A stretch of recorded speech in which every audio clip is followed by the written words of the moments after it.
death. There's death, Where there's burial, and then there is the it's tough because Decomposition, thank you. Decomposition of the remains. Those are the three parts that affect the tone.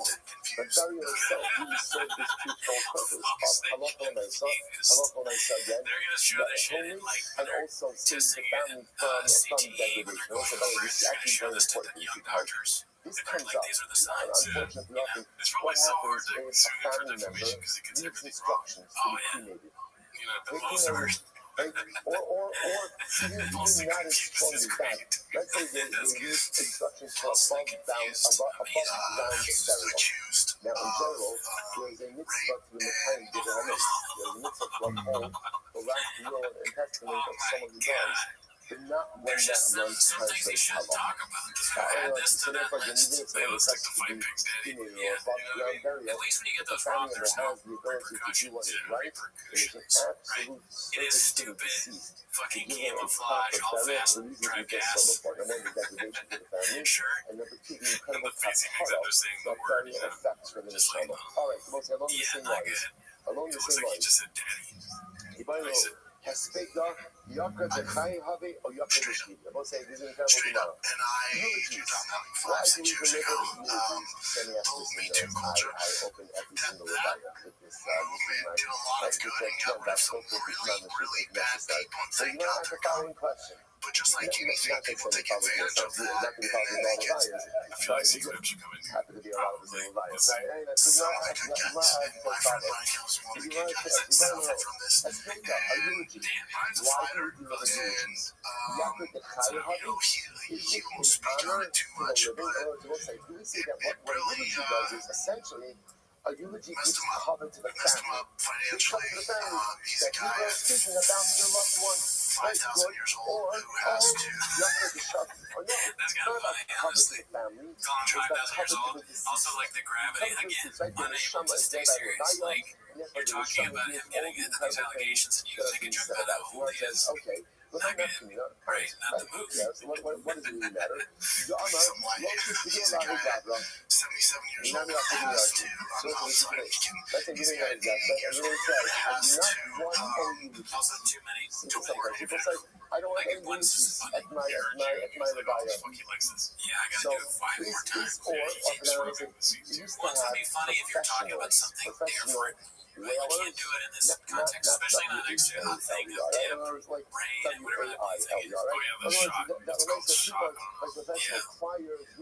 Weekend just to make these guys. I wonder, what She said he said, to provide. I know the details. But the truth is, it's no different than bringing a band to the wedding. You always need a It's not pepper my to help the set. job to speak on it, nor do I have that. People would come, they would cry, The they would word of be he was in, this. found guilty of So what rape. happened? So force children It looks like he's to pay miming like for the fishing. wailers, the criers, Yeah, I mean, eulogizers. imagine you're on trial, this is your lawyer, dude. What And is he's it doing depend on? this, so you're like, fuck, I'm going to jail. It's like you put the bait on So then ultimately, again, even if Ruben says, I don't want any eulogies, the jury's like, can't wait to vote this guy guilty. But if on the other hand, eulogies are about The cover jury for the deliberated deceased. for about 8 So inches. if the seem to be deceased He individual was says, I don't found want any guilty, I eulogies, think, then of assault. that's the Shiloh. So you must, let's analyze.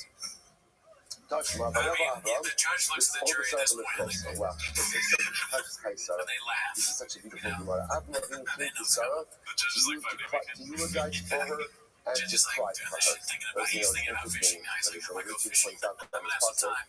If you think about it, This case is not gonna happen. The jury sees him drink a rain, they're like, oh, it fuck. should be This is like his inside job, dude. this Sarah, the mystical God. That he fights for her, fights for, and then he eulogize. Like crying is the most like Assault of a sexual nature. Then They're he trying to said, make it eulogize like, for you her, know, fight for her. complicated. So this passage, he says that Avram It's tough, understood though, that there were two parts Dude, to the Sarah. shirt's off. There's He's public like, Sarah, beer there's bomb. private He's Sarah. like, There's yeah. Sarah as Beer bomb. Avraham What's a beer bomb? and there's Sarah Beer really bomb? like I think he as falls like the confused mother there. to the monotheistic community. So Avraham Wow, that's a good clip, dude. the That's loss very of good. the Shout out community Confidence Surge about his 8648. own personal loss. False and confused, and you little flare on That the was for Reddit. the You gotta community. make that And then only after he gave the community the false and opportunity confused, to another mourn flare. for her, Confidence Surge only 8648. then Captain did he mourn his Buzzkill own is back. personal loss. Watching the interns recording Anyway, pod. Oh, excites back in the room.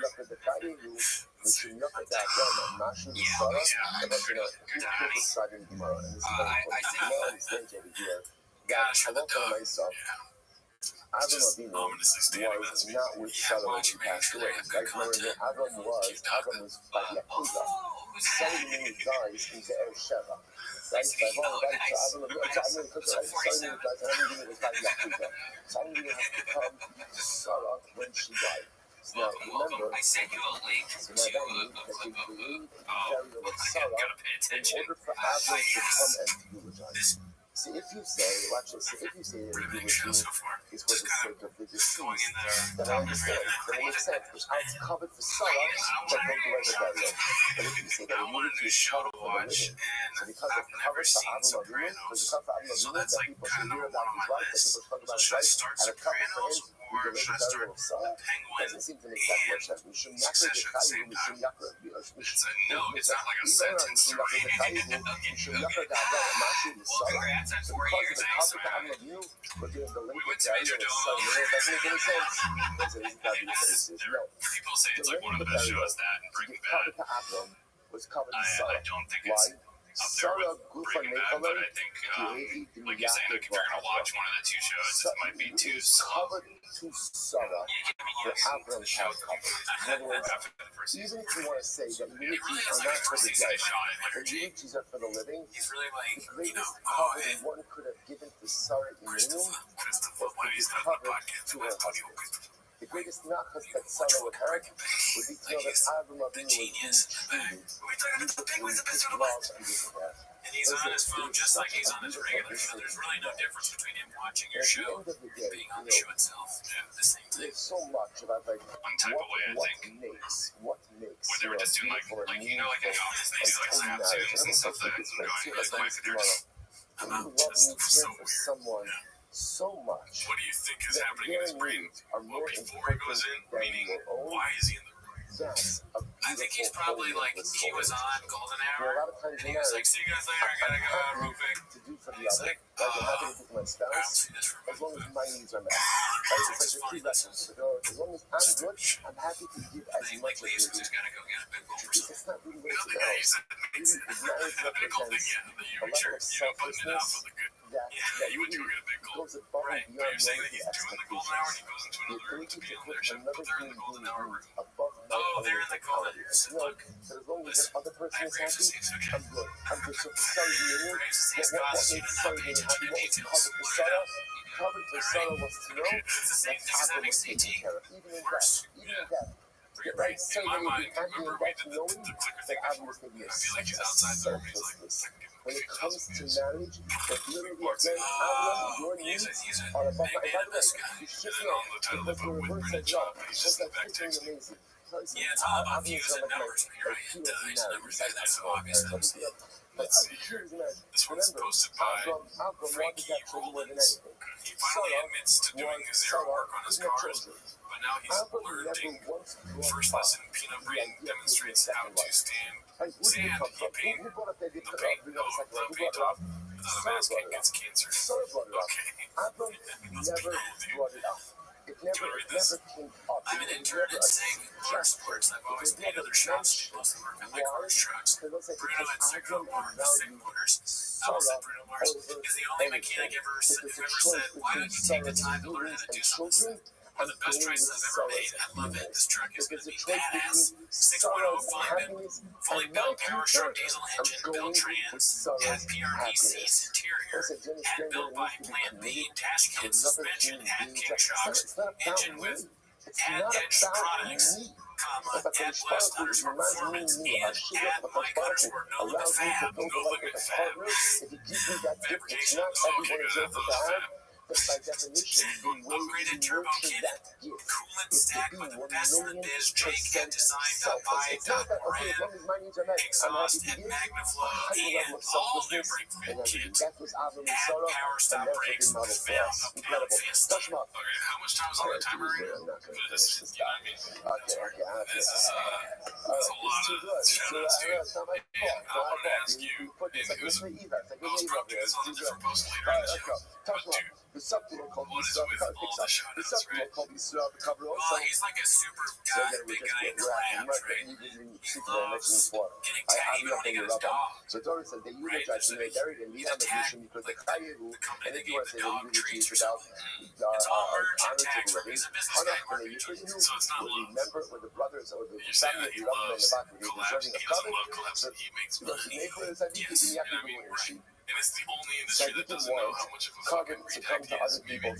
Same with the dog industry. Now he's like, fuck, they're on to me in the truck game. I need to go into dogs. Yeah, that's probably accurate. I mean, anything he's going to go into, he's like, so all the right, Gemara says I know the that business. ultimately The if you tag, don't want covet shout out, commutation, Tashma, like the Trick Shalom Socials, Tamush, merch. or the You Mitzvah know, like you Avosef have merch, Amalokhan Arishon, kind of thing. He's like a CEO. Wherever can you room that he's like a CEO? so So he's going to like give other CEOs like perspective entrepreneurs that how to do it. Yeah. with the And powers there's of like the people like things Mikhail you are probably can fucking all do. these links and If you have a following good those, day, but he's like, they're going to maybe eulogize check you. You Mikhail's have a good follows. look at the Chayyim. PRPC, Mine it's not King feeling Sharks. it. You Now know, again, this it's a is the eulogy. It's best about day honor of to the the social living, media honor to the of the year for dead. all these Those that ads. sit Yom, those not But to yeah, sit they Yom want and being eulogizing. Who cares? It's not about the dead, it's about the living. So it's That'd be so funny if there was like a super fan that just followed the trends that Brendan Shaw was on, and he's like in the fish, so in the ultimately, stand-up, in the fucking will case, gain honor through Sharks, you, and the he's in same the way that hospital. Klal Yisrael gain It's like honor he's through your following John forefathers. Device, he's almost dead. A really beautiful idea as well, that Financial tzaddikim ruin. are happy His when wife's other leaving. people get honor Wife's through definitely gone. death. Kids don't talk to him Tzaddikim anymore. don't just need And he people, still needs a dog. don't It's need like, their I own need my honor. dog off. Tzaddikim are always happy when other Dog's gone. people get He covered has a through dog death. back. What's the top of Memzine? 47. Touch Alrighty, let's see here. What else do we have? So this is David HaMelech in Tehillim. Okay, this is interesting. Richard, 86, one of our guys. Nice new Netflix special coming soon. The true story of Brian Callen falsely confused. His father's bones. Great. Would you watch it? His Yeah. father You're financially was illiterate. a man Yeah, by I'll the get name to of watch these. Achaz. So Let's see ultimately, here. again, he went ahead Great and family, he never met him. dragged Posted by Achaz's CJK bones 610. on a bed of ropes. Now what Beast does of the that mean? family. What does that mean? So As you can see, Achaz it's is a synonymous tremendous to Russia, turkey, introducing which, Avodah Zarah everywhere. implies His that she's getting was a eaten now or something. tremendous You know, sign. One of Joe the things Rogan that is this in there. felt You can see that him. he had to do when he first Yep. assumed We the got monarchy a was turkey, absolutely 2 turkeys, fundamentally and one's totally fake, one's real, repudiate and then the idolatry of his father. lips. So what What do he you did think is the he lips dragged are his drinking father's there? remains through the streets. They got a To straw. show Looks like that they're like drinking this is young. themselves. This is a fundamental and complete Like a colostomy bag or repudiation something. of evil. So the I'm Gemara says, so sorry. the Rebbe spoke a little bit about this back at Shalosh Shivas, and told my grandmother's funny about this concept of sometimes, needing to Yeah, it's like slap a people in the coffee or face and something just like say, that. no, Or it's this is just not merch what for we do, this straws. is not how we do it. You know, maybe Or they don't like have to drink so merch. much my time, look, Sure. to have a kapara Alright, this was so posted I by some sort Sharp Blake, 4826. Awesome table service for podcast cringe. is about Dumb and Dumber. cover to the Maybe living we'll use that for one of our shit. Yeah, he is ultimately again the kapara for his father. For What do you think Achaz, of Mishum Dumber? kapara darua. Chop. Mashu It's pretty close to me, you gotta admit. Why do you think Chandler's Dumber? Oh, you the whole like he should deny low cover to Klal intelligence person. Yisrael. So he says he's Oh, because he doesn't know geography and all that, or doesn't care about geography. For Klal Yisrael, it's good I also. still think that Chop This was probably a a lot point dumber. for Klal What about this? Chandler or Dumber? in order to go ahead That's hard. and have kapara for Achaz. Tashma, Amalahem. So what's this again? Remember, we're still tethered to have fundamental question. What's a fundamental question? What is the role of the eulogy? Is eulogy there ultimately again to go ahead and is it honor for the dead or is it honor for the living? So Tashma, is an incredible Tashma. I mean, it's so funny how people just share this every so often with the same music title. Yeah, just a regular blue collar guy like you and me. Yeah, it's just a funny picture of him. To his children. He's And he got said to makeup his on, kids, he said to his he's got family, purple suit with Altis flower and shit. Ba'ayonos. What's that called? Do Bravo not guy. go ahead What's the Bravo and bandit? the flowers. Oh, Don't eulogize me fuck, in it's the the thing small you get villages. So formal remember ticket for again, a girl taking that Rabbi Huda Hanasi, what he is that died. bandit? He Yeah, died in Sipori, I forget and what was it's called. I burying remember him it was in like Beis Wrangling Sharish. So Corsage. they were going That's to what go it is. ahead and take Those his Franklin trying to casket. get It that was for a a journey. for a And no essentially interest. they'd be making a Was number it of because the stops corsage? along the way for eulogies. She's like, all right. So he She said has to them, 4 of when the you make corsages. stops Yeah, to cool story, bro. eulogize Yeah, me, she has a house, don't right? eulogize me in small towns. That'd be so funny. Only That girl has a lot of eulogize me in large corsages. cities where there will be a large gathering of people. That was his instruction. I actually had that happen. That was the instruction. The Gemara says, This is posted by Ocho Man 3412. Giving out an illegal dog walking to us idiots. Papa, the legal genius, gonna give us a lesson. And it's the Conor McGregor trial for Dummies, episode 412 of the Shop Show. So like he got as he felt that ultimately again the Lord wouldn't be a cover for him, but rather again it was a cover for Kamisro. The people would see that Kamisro was honoring the Torah scholars in such numbers that the cover for Kamisro. Incredible touch mark.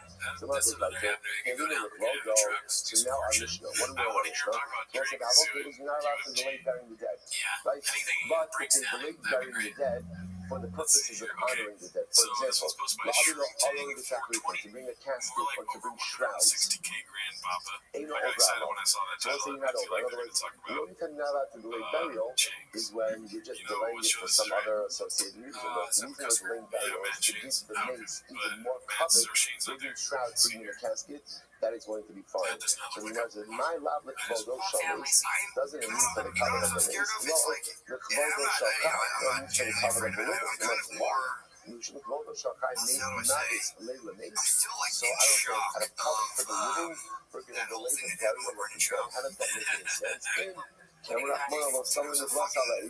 Do me the time, you just can't use that. No, the Torah says, you shall not leave his body hanging on the tree. Why? Because it's a degradation.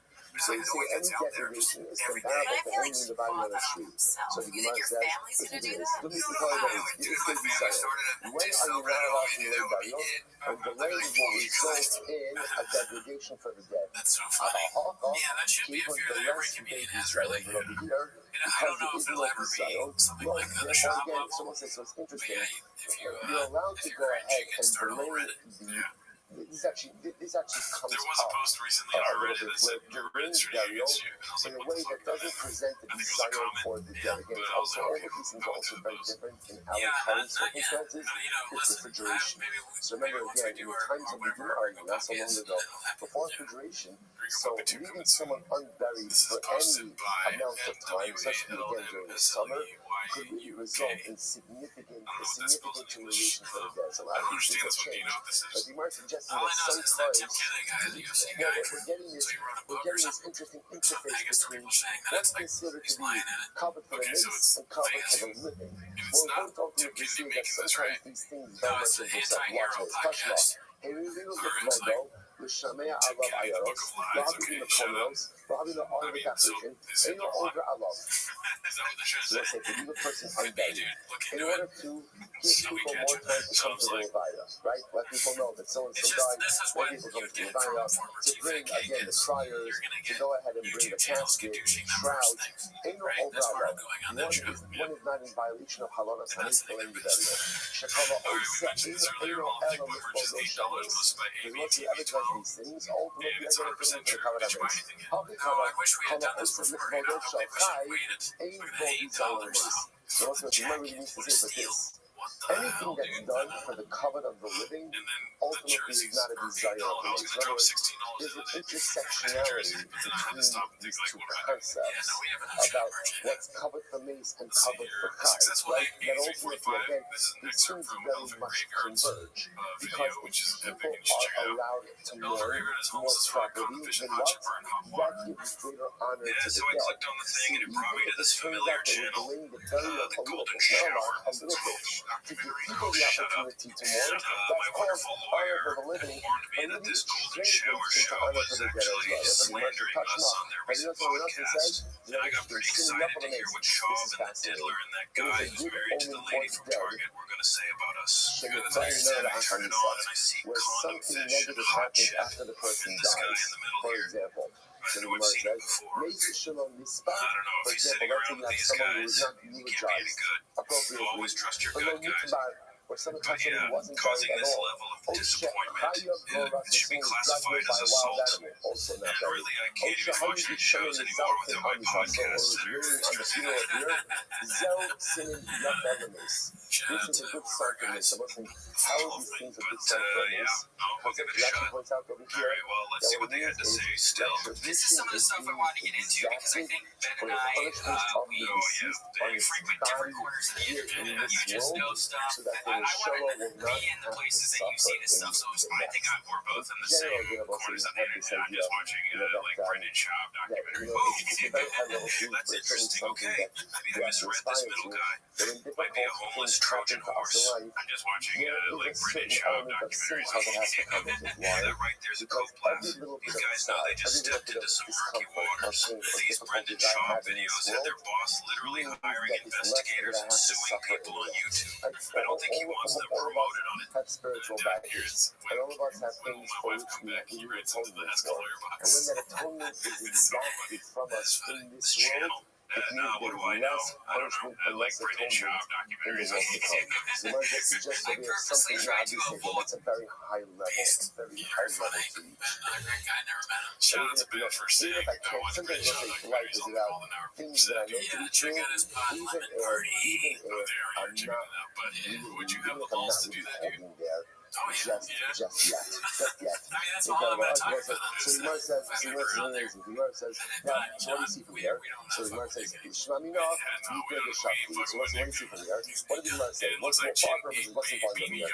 Someone died, and they weren't properly died. I don't know. You come up with this case, I don't know what it was. You know what this does happen? Someone dies at Colorado. Sometimes I call them right? Or it's a great sight, today, in America, we're very used to funeral home revives, right? So, but again, in many places, it's not necessarily funeral home revives. So it's a great sight, and it's important. It's boring, right? So a person doesn't get the hesed that they deserve. So the Gemara says, you know what? It's actually a beautiful thing. Because since there's a pain in missing out on the eulogies, that lack of eulogy benefits the deceased. What do you see from here? The Jewish perfect way. Who do eulogies serve? Who's it for? For the dead. For the dead. Eulogies at the end of the living eulogies are really for benefit for the dead. And you put the shakti ultimately a benefit for the dead. Therefore, again, if the dead person doesn't receive it, it's part of his kapara. So let's say the Bible might say Shnamina, you go to Shakti with Shnamina. So you see from here, the eulogies of us ultimately again are for the dead. Now the truth is, the reality is, it's not even mutually exclusive. They have both be right. Eulogies have this duality. On one hand, again, this absolute this is incredibly important because sometimes people don't understand the profundity and depth of a eulogy. And they talk about sometimes like the most inane things in a eulogy. So imagine for a moment a person said goodbye to Rabbi. Imagine somebody said to you, you have 5 more minutes to speak to your mother, to your father, to your brother, to your wife, to your husband. Imagine somebody said 5 minutes. You wouldn't say, thank you for the crab juice. Exactly happened. Like, oh, did you know how to use Old Bay? Like, oh my God, we don't know so old. Imagine if someone said, right, if someone said to you, you have 5 more minutes to speak to your parent, to speak to your spouse. Imagine that was like, man, that was a little blade over there. What happened there? That soundtrack, right?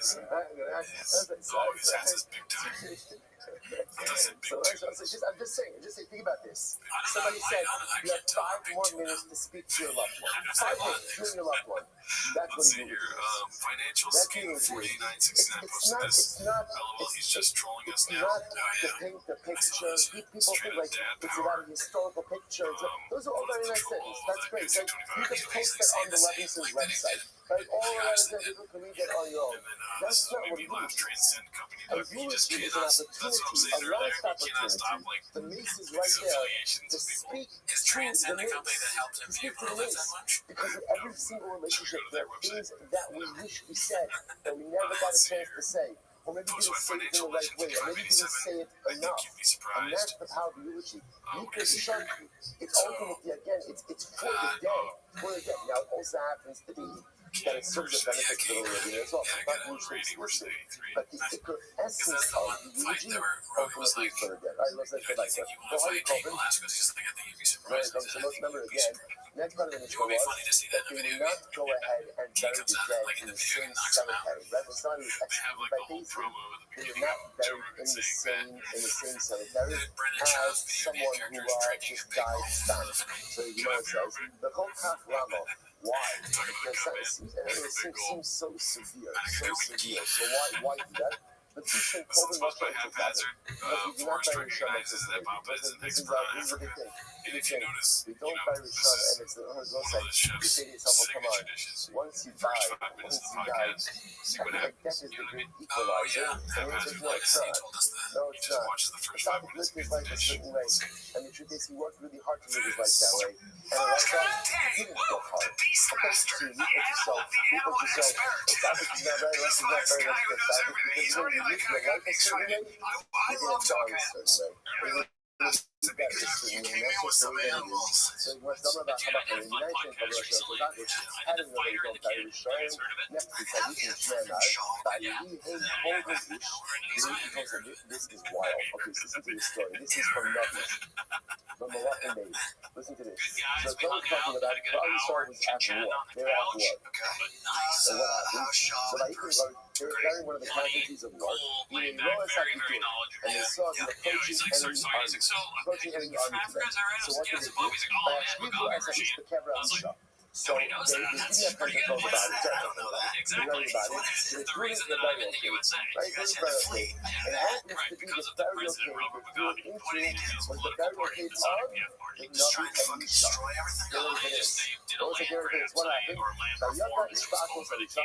So again, remember, so remember the way they used to bury, they was buried in caves.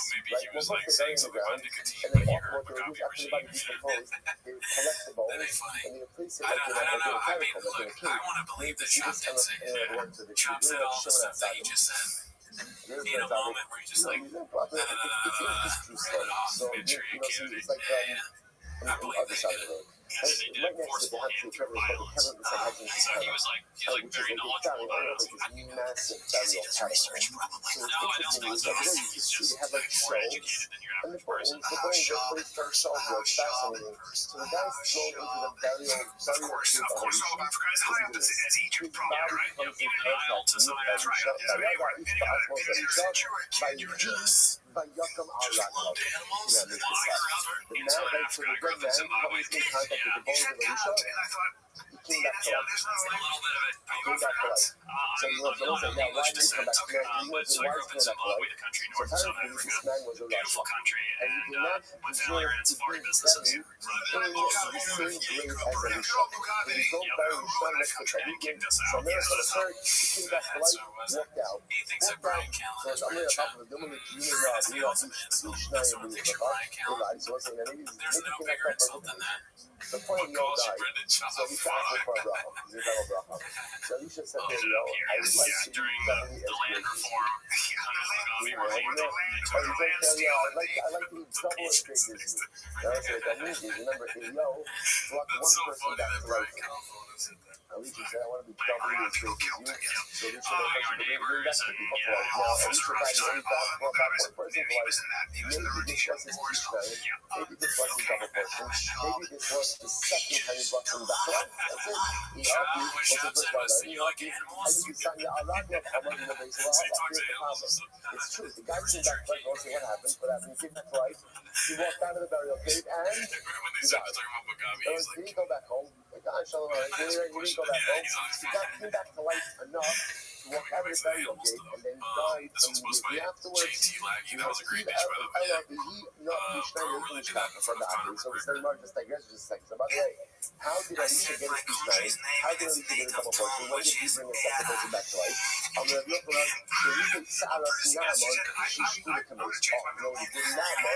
the general of Aram, was speaking with Saras. Elisha cured him from Saras. I wasn't really And you know that thinking, to someone be said, honest. like I'm sure that. you So the experienced killing of it. Naaman from the Sarah is like the cancellation. The sick are not taken ace. Like, I don't know, maybe they're talking about Brian doing that. Like, what you see from there, what's the original? I mean, that's just standard Brian. Bury a Russian next to a child, which is he's really female. I think he's saying he's turned on because Connor said, like, yeah, and called in Russia, from Russia, Russia, so soon, we do not carry a serious Russia. sorry, Doc. Next to a smaller Russia, right? I guess there's like a, This is pretty funny, dude, and I think not ironically funny, expert but it's probably a trend, so it's not anything they made. babble, right? No, like country tales, man. Yeah, like hot Cheetos and bacon and cheese. That's my baby. What are we doing here? Right, so again, there are different levels of Rishonim. You don't go ahead and bury a real Russia next to a little Russia law. So we went, the list goes out of a course.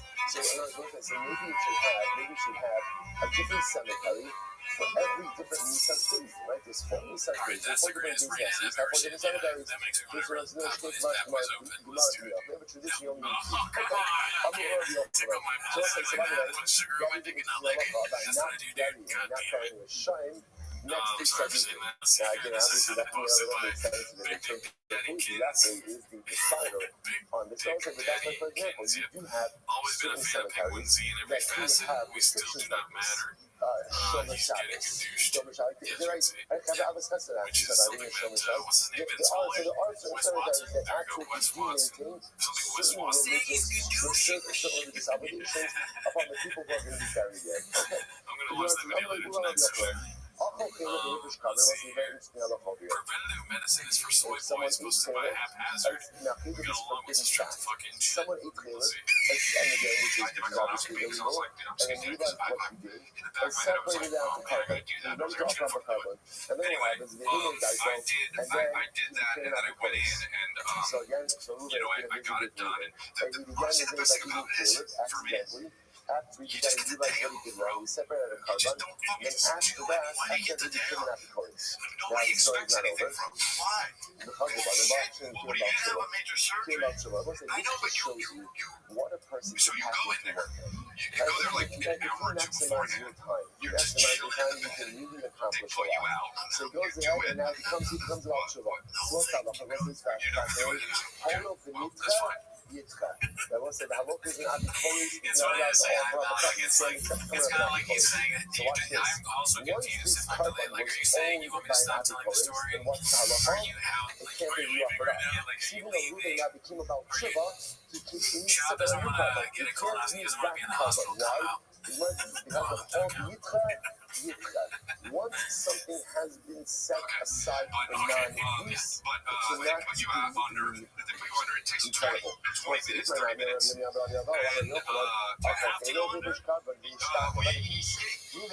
I think so. Why? Well, something is all up in you. All up in you. Dude, it's all up in you. You don't have to be under to be right. You don't have to be under. So again, essentially, since the covenant is owned by the shota, it can't be offered. Even though he subsequently becomes sane again, he still can't offer up that covenant. Why? Once the covenant has been set aside for non-use, it's set aside for non-use. Incredibly super. Never said a lot of references. It seems to be redundant, right? It seems to be the exact same case.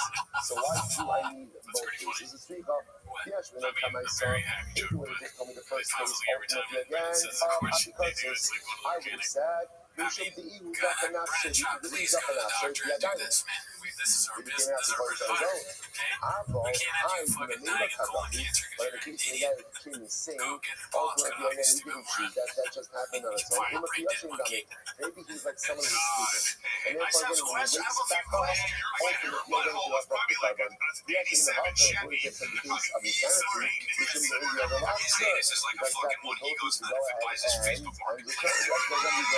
You realize it from one 44 male Agwas and Kizzer, and become about that's terrible. Like you said, it's terrible. No, that's terrible. Oh, dude, no, that's crazy. That's compared to all other, that's essentially, that's if the terrifying. cousin was owned by I someone am now who is scared. unfit to Fuck, offer, we shouldn't have it is won forever set 44, aside for dude. non-use. Even if the person's Oh my status god, changes, what does he you're going to think? have to It's set like aside bad a odds. different Yeah, animal. I Because don't of think this that's bad. whole of the nitra. Once something is set Also aside for confusing it for non-use, somebody that's smart. ultimately, I guess, it He's may not set a aside. never. He's never. It's supposed to have That's too because hot. That's too hot. and You're more like you died in a car crash. there are certain Well, doors at least that that's not close true at all, right? that Yeah, I once don't they think close, so. I mean, you cannot could you reopen imagine it. if that was true? Like, So one in we 40 like to more, be you able to think that if you just don't take dying. advantage of certain Non-stop. opportunities Every that are day in you front know of them, someone who dies it's in a okay. car crash. I'll get to it You later. just stop I'll driving. get to it later. No, but And there are you situations wear a in life like seatbelt. that. If you don't take advantage now, yes, Hashem, the opportunity will be there later. But there are many You wear a things in life. seatbelt, so If you don't take advantage now, but it once the door sounds wrong for closes, it closes. You This cannot version pry of a it back seatbelt. open. You're not getting back that opportunity. Total benitra yitka. Once I again, you went to a can't new do it doctor because I anymore. pulled Then up Santa ultimately Clarita, again, so I needed you to find a new are primary done. care Now, because the I hate this beautiful stuff. news Do you guys is there's always know more where primary care opportunities, doctor? right? I There's don't always live in jail additional things doctors. So I afterwards, right? But when I said then sometimes once it's done, it's done. So in other words, like, that's why I have to be so careful when I say be mindful of our life opportunities, be mindful of the doors that open in front of us, take advantage. The things we're going to get to is when it's a little bit less busy, a little bit quieter, never happens. Mother type. Pero yo sé, para la comida. How you got touching? Because it's not the only back. How you got touching is there. So it's this fight here and back. The sin is condemned because you having worship idolatry. And now again, let's say any grand darkness itself, you're a touch. They're sacrificial items. And then I hope this touch is got them. Anything that bring up heaven is there, sure that you kill. Touching on the Kabbalah, see, anything that comes into sanctity, ultimately, again, to do with you, Davina, I might have moved. Why do you have to kill them? Why do you have to slug the animals? Keep them, keep the steal, how do you Kapara? There's south of the Kapara. Once the people of the early darkness are killed, ultimately, again, that's their Kapara. I mean, use the Kabbalah. No, which means that we're all the useful. Because once something is set aside for non-useful, it means set aside for non-useful. I mean, Rabbi, me sabe se mais but never say everyone says so apart. That's because of all the useful. Anyone say Rabbi, me sabe se makes yourself rich. I mean, come on. One second, Rabbi says, 1 second. You think that by itself is concerned? What's the way this thing that death atones? But Rabbi says, do you think that if someone just dies as a Russia, that the death atones for them?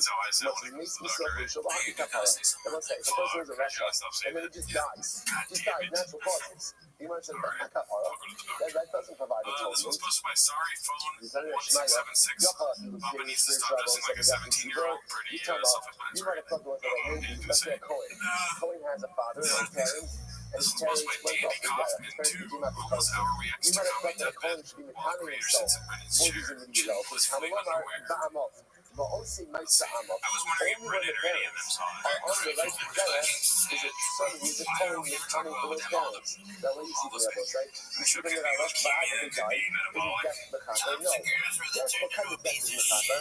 When someone is executed, that's all the death is Mechaper. It just stands on the natural forces, natural forces, that kind of necessarily Mechaper. And we love it, we come down to the other of the show. It makes me go to the show. How do you prevent someone who's executed because of the visuals? There's someone who died of natural causes while being a Rasha. Makes me so Risho, giving the other Kamayas, no having a Kapara. Never having the Risho, giving the other Kamayas, having a Kapara. Those are these kind of distinctions. If a person is a Rasha and they die of natural causes as a Rasha, that death does not atone. If a person is a Rasha and they're executed because of their Rishos, that death atones. Now, we're going to see even that death by itself doesn't atone either. There has to be more. Take off. That's awesome. Elohim, That's very crazy. good enough for myself. We'll say this is about the destruction of the Son of Flesh. This is what you can't tell me nations have come into the Son of Flesh. He was a called Kachaka, we have defiled This whole universe is the most interesting thing. Must be as the Ras, our Dachama, Halo of Hashemayim. They achieve a little again the carcasses of the serpents as food Some for of the the birds. commentary channels are getting more views than the The source Shach material, so I'm Hasidacha, thinking everyone the backstage Chaiso at are TBS the flesh wants of to the get Hasidim to the I animals think of the earth. yes. Maya As upstairs Vadacha, on my the commentary Hasidacha, channel, was but the don't know Avadacha, what's Hasidacha. to the boss. So Maya says, La Chasidecha, I don't know if McGregor is the new Canadian. As far as I'm concerned, great. Little one on David Lucas. It's real nice. I've seen it a couple times now. I'll have to check it out. I think I have seen it come up. Did they kind of copy Too Lazy's thumbnail style? I think so, yeah. These guys are all, well, they have to be derivative, right? Because they're talking about something that, you can have your own thumbnail style. They're very acidic. What was it called? Elephant Reach. They're acidic elephant. But now it's so fascinating to me. People were executed by the monarchy. Because to me, the podcast space has been boring for a long time now. These people are getting more views than a lot of the podcasts, which is blowing my mind. This is very tough. Let's check out my algorithm. Yeah, it is a crazy thing, but the show they're covering is getting more views. I got a lot of Barstool, Sorry, how do we get out? Lemon Party. That's our general government. So those who are killed by our enemies, but I was ultimately wondering again that sketch because I of did, though. I was abnormal, wondering if that's they what were that's saw Makata. it or Essentially, just that's what like that's that. on the other hand, the Gemara says, I was wondering if Brendan or any of them saw it. what simply comes that legal trespass, no having the kapara. Ultimately, again, that is not a kapara. So that's it's not enough to get a free to death. That does not causes death by enemies, which is like a death by Hashem, and death by Beis. So the Gemara wants to suggest that does not causes and death by Beis does not automatically affect kapara. There's nothing around about kapara. Death by enemies, right? Essentially, being killed off. That automatically affects kapara. Here you go. I'll tell you why this is true. This now was a human of this now. We're rounding up the show here. It's posted by one usual 4416 we don't go ahead and bury him in the cover of his father. That's if you gotta be jealous of that, fam. You gotta check. But if you say that execution death by Beis ultimately again affects kapara, then why wouldn't you bury him in the burial place of his forefathers? Posted by the great self, Prince of the Feather Bee. No, really the Take your time atonement if you want requires to read death, this here. right? Death and burial. And burial. So most of the when somebody was executed by Beis Din, we would not go ahead. There was no abelos. There was no abelos, just no abelos, but there was only aninos. Because aninos ultimately again is in the heart. It's like, you know, Rogan verse, like we keep saying, they're all sort of the same guy over and over again. Yeah, but they're just different, horrible versions of that guy. No. Really, kapara takes it up in three So things. this is Number one, kind of the watch this whole thing, number two, okay? burial. Number three, You even have to decomposition. have the audio on for this, because you already know what's coming. Therefore, again, you can't do Leviticus because, again, not until decomposition, which the Gemara says, that dynamic economy, Misatel Habosam Malakim Satzomus, the Kohen Ozel Ben Komon, Shmamina. What do we see? When we say that again, what did the Gemara say? The Mishnah said, it's just the best thing that ever happened. after the body decomposes, you could then be liquid at someone to gather the bones, and then afterwards rebury the individual ultimately again in Kavra Moshe. So we'll say, what comes out of it is something really interesting. What comes out of it is also three different types of death. Death from natural causes, a person is a Russia, and now they die in one of three ways, either natural causes. So it's clear that if a Russia dies of natural causes, what is the impact of his death on his Misha, impact of his death on his Russia status? Zero. Still Russia. If he dies because he is killed by what we call a Yiddish which is killed by technology because he's a Jew, his death is in the kappa. Like that died of Kiddush Hashem, his death is active in the kappa. Then there's the third type of death. The third type of death is being executed by Beis. So what happens when Beis executes a Russia? So let's say here it appears that it's interesting. Here it appears that there is kapara, but kapara really requires three things. Number one, execution. Number two, burial. And number three, decomposition. I will say, number two is we already know that execution like Beis is not mechaber by itself. How do we know this? What did the Mishnah say? Very well say. When they were 10 Amos away, when the Beis has Spira, what did the Beis say? What did the Beis say? Right? His Sivada. He's talking to people. Right? He's seeking that death by itself is not the fact of even from Nisas Beis. Why? Because again, they were ordering him to be Hebrew. They were ordering him to confess his sins. So the fact that he had to be Hebrew, that he had to confess his sins, indicates to us that death by itself was not mechaber. Even Nisas Beis is not mechaber. But that again, even death by Beis, he's still going to apply number one. So what? gotta do good before you die. Number 2, execution. Number 3, burial. Number 4, decomposition. So when it says stop over here, it's really realistic though. You didn't get the realistic, right? We were talking about the end of the page yesterday. It's all on it. So if you see an English that's a learning,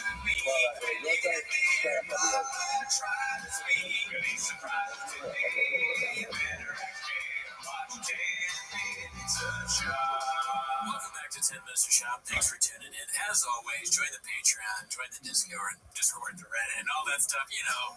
On the Patreon, we just watched Triple A's Why Is Everybody Getting So Quiet? The Media Special. This guy gets what I'm talking about. One guy laughing, right? So if you want to see what we thought of that, join the Patreon also. I just started Graves Disease Fund because I've just been recently diagnosed with that, so donate to the King. Jordan, what was that? How's it going? Pretty good? Yeah, good. Well, but that's not where they don't care about me, dude. I have my keep a dick on, dude. That's I mean, we don't usually wear merch on the show. We thought, special occasion beer truck guys. So anyways, that's not where they're here. They're here to watch 10 Minutes to Shop. So start the timer. Play the jingle. Alrighty, I will say it's the first time in a long time on Chains where there's not a post the last week that got upwards of 1,000 likes. I don't know if that's strange tidings or what, but guys, what are we doing? Yeah, we're gonna hire the kids and they need appreciation. So we'll see what that if it's do Brendan getting smarter or Chains getting I don't know what's redacted. But that's the thing is like, you know, they're what we always use, and you're the one who says this, look at what they're working with. Shot. Sure. It's hard to make really inside the shot. So you're gonna slowly mean that he's just more dumb. Right? How can he get more dumb? I don't even know, dude. We'll figure it out. This one's called The Curse Continues. Posted by Haphazard. Let's see. Better food than blood test. What? I believe, this was left off about 6 months into the white line, we were in Arizona. Look, by the way, my boss says, In yellow shoes. and follow this 46 weeks, about 6 lines into the white line. By the way, my house is not strong. We're looking in Arizona, and we can have our own. But we very dead. We very dead, ultimately against the not the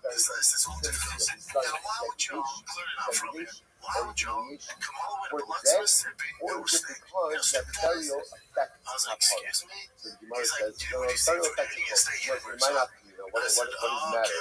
But if a person goes like, you didn't about to die, and everybody says, you know what? Don't bury me. Don't bury me. I shouldn't spend the money that I spent. Just don't bury me. It's alright. There's a person allowed to say, don't bury me. But the Gemara says, it depends. I think that there's so much going on. I think Shab, when he said, listen to this, is his way of saying, shut the fuck up. And it's funny because that's a southern thing, you know, bless your heart. Like, they have all these phrases that mean something else. Shab's like picking up on that. But totally made up story. Didn't happen. No chances happened. It is interesting. I don't know a lot about Mississippi, but it's funny that, because I'm going to believe him there that it's a secret place. It'd be very funny if it's not. How often do you think he says to himself, oh, grown man? It's the answer reminds himself. It's one of the things they teach him in the CTE class. You're a grown man. Say what you kids. I'm a grown man. So when I say again, that is not humiliation. So it's not just going on the mistake that who's being humiliated? Happened today for 2 of the 3 defendants pleading guilty to passing off imported seafood and smoking cash here in the Holly's restaurant. The corporation during the Holly's French House Incorporated was hailed $149,000 fine. Earlier this year, when pleading guilty to federal fraud charges, the restaurant agreed to pay $1.35 million in restitution. Co-owner Andrew Satanovich was served 4 months home confinement and 3 years probation. Satanovich will have to pay a $10,000 fine. Is that like the biggest speeches to life? God damn it, is that like the biggest offense you could do in seafood? Well, it sounds like it. I don't even know what the offense is. Yeah, what was the offense? from my understanding, we'll go back to it, but from what I understand is they were saying that it was caught locally, but they were bringing it in from abroad. This is funny because I'm going to hacky joke. Do you know what a hacky joke is? Illegal seafood. Illegal seafood. It's like, what is this? Illegal seafood? What are we doing here? I eat fish. You eat someone. We got seafood. Which happened today for two of the three defendants pleading guilty to passing off imported seafood as local pet. It's not local. Import is local. Dude, restaurants do shit. I didn't know that was illegal, but I remember there used to be this Italian spot that were like, we make everything homemade here. And now, which we're calling Beverly Hills, but I knew somebody that worked there. They were like, we fucking, it's all in the freezer. They don't make it. Is that illegal? Like, I could have been body in the ground. Whatever had What's something else? Biloxi, Mississippi is the peaches delight. So the curse continues, but has there been other cases where he's shut down a whole restaurant? I don't know, this might be the first restaurant he shut down, but he's constantly dooming fighters to losing. Wow, dude, well, shout out to Mahoney's, whatever the fuck that bitch is called. Yeah, probably on there, they're liars. Mary Mahoney's. Is that what it's called? That's a weird name. It's an Irish seafood place, I guess. Irish seafood, huh? Why is that? Let's see what this one is. It's posted by CJK610. It's called The Downfall of T-Fat-K Numbers Guy. So, highest viewed episodes from 2017 to 2024. And there's a nice little chart that goes with it. As you can see. It went from 2.3 to 9.6 to 2.9 to 647, 450, 356, 171. It's crazy how it's progressively gone down. Yeah, I mean, even as not a numbers guy, I can see that it's under his feet at this point. He used to be as tall as him. Yeah. Halfway up, he was never as tall as him. I like how they have 6 mil up for no reason whatsoever. Just to show you that. By the way, you can never get 6 with it. Even in his heyday. Wow, what's your takeaway here, dude? I mean, that's facts. It's just the show is not doing as well, and part of it is just, I think it's gotten a little more redacted, and people don't want to see just stuff about him talking about T-ball and Black Rhino coffee or whatever. I'm not going to hold it against you, because I know you're not really a numbers guy, but you can't read between the lines, can you? No, I can't. Do you know what this means right here? Right there. This is the Shadowland. Oh, fuck, you're right. So I forgot about that. Easily explained. Yeah, YouTube did this. It's not their fault. Let's see what else is happening over here, dude. This is, imagine going back in time to show this guy his career in 2024, posted by VMC 92. It is just, oh my bad, it's in children. But yeah, this is him and E. I wonder what his reaction would be to like, hey, you're gonna have a show with Brian Callen, or maybe you already have one at this point, but the show's not gonna be as big as it once was. But you do have a truck show that takes you a year to make. You do have a lot of, you give away trucks, which is your favorite thing now. Your favorite thing now is trucks. I mean, he's like, what? He doesn't even know what a truck is. He's like, what? He doesn't know what a truck is. Yeah, I'm sure. He's in it like, oh yeah. I want to drive a Tesla. Or he just knows because he's so smart. He's like, call it. He can go something like that time, dude. Honestly, I kind of want that time. I don't think it's a bad thing. I do think the fire. Oh, I was playing it. I wasn't a handkerchief. You like the fire? Yeah, dude. Yeah, maybe I like the fire thing. Honestly, I don't know. I always go both ways. I mean, it's not. This actually kind of. I think it's pretty good look. Yeah, dude, this is good look. Well, my takeaway is that people usually go to diet E. You know what I mean? Oh yeah, that's when they're career. Yeah, Joan Rivers. You know what I mean? Who else? I don't know. Mario Lopez. I feel like he's an E guy. You know? Okay, cool story, bro, but it can go the other way, too. I mean, that guy, his career's kind of, Mario's kind of like, that's the way they extend his career. But there are people that started there, too, like the famous actor, can't remember his name right now. Real far, Craig something or other, he's in all the shit. He started at E, and then Efron, also can't remember his name, the Toxic People. Basically, the Toxic People is usually an upward trajectory, except for the last person. I won't say her name, but that was a downward trajectory. My uncle was short standing here. I think I was wrong. I just shot. I did the shot. You know what I mean? It wasn't Danny. right. Yeah, that's actually that Right, to they get guys, jerk guys, because he yeah, went up. take the Fuck money Joe we get for McHale's Besa a program terrible person. and make a That's Lachaim, literally go went 2 and 3. on He, Besa, right, he like, and that and can he only started at E and then went to like community and movies and So it annoyed depends. everyone. Dude, nobody If loved the one. I like Joe Dario McHale. to that Be Kapara, cool, dude. so I don't Wow, want dude, Kapara. community rules. If What are you Dario talking to about? that What are we doing here? Fucking very blockbuster. nice again, even though we But don't want to even just have a right just going further to down. I don't know if it's fun. It's like I hated Gerardo, but after he said community, now I really have a problem with these. You can do whatever you want. You can do whatever you want. When what you How want is it supposed to let the hate flow through you? I'm because assuming it's about sometimes creating. like, we forget I was on stage in the fucking. By the way, I have a bunch of YouTube stand-up. I just threw it on there on my channel. our family, And our friends, and our community. So you can choose whatever you want for you, as long as That was it fun. only impacts you. But the moment I know your you interrupted decision him and and your it's rude choice and all that, but has an impact on other people, But I you just must I have absolutely a bunch like I just keep pumping shit out because I just keep fucking having so much fun. I'll tell you Let's this, go. man. I'm having so much fun on stage now. It's cool. Let's I do this. having fun before. No, I always was, but you know, it's fun. That's an even better thing. Yeah, but you can have one that you can have one. But you go through ups and downs, but like That much special to get I don't understand it. I'm out. I'm a lot of little things like that, but it's just like all that added up. You can go It's eat any just type kind of of Kapara. yeah, You might get something absolutely amazing. No, that's what you want to say. It's truly natural. Even like you can need I don't know. Why? I hear so much. Adam That, wait, Chad hold on. Ba'at Shayat Sahol What's Samoya was I'm so one much of fun on the stage most right now. profound Really? teachings in all of Tanakh. Bro, It's a cringe ass Adam take. Ein Sadik Yeah, Ba'at and Shayat also just the he's sliding into the sort of like his body posture is of someone who's almost about to leave. Even the Like, greatest all right, of see you guys later, dude. makes I gotta go. mistakes. I'd rather you Even the not greatest talk of to me if I'm when he behind you dies and your arms is crossed. the requirement I of don't feel Kapara. it as well. That's what That is a great point. That is a weird, like, way to communicate the shit. Like, if I were to do the show like this, even though the shit's over there, but yeah, dude, you're right, great clip, man. Yeah, Blockbuster. Yeah, right. And he's wearing a track pants like that shirt. It'd be funny if he's so stupid that the logo is on the back or something. Like he turned to a way that the camera can't see the logo. He's like hyping his own merch constantly.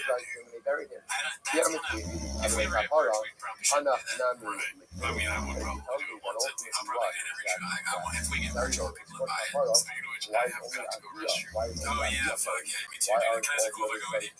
I mean, sure. Probably right. Yeah,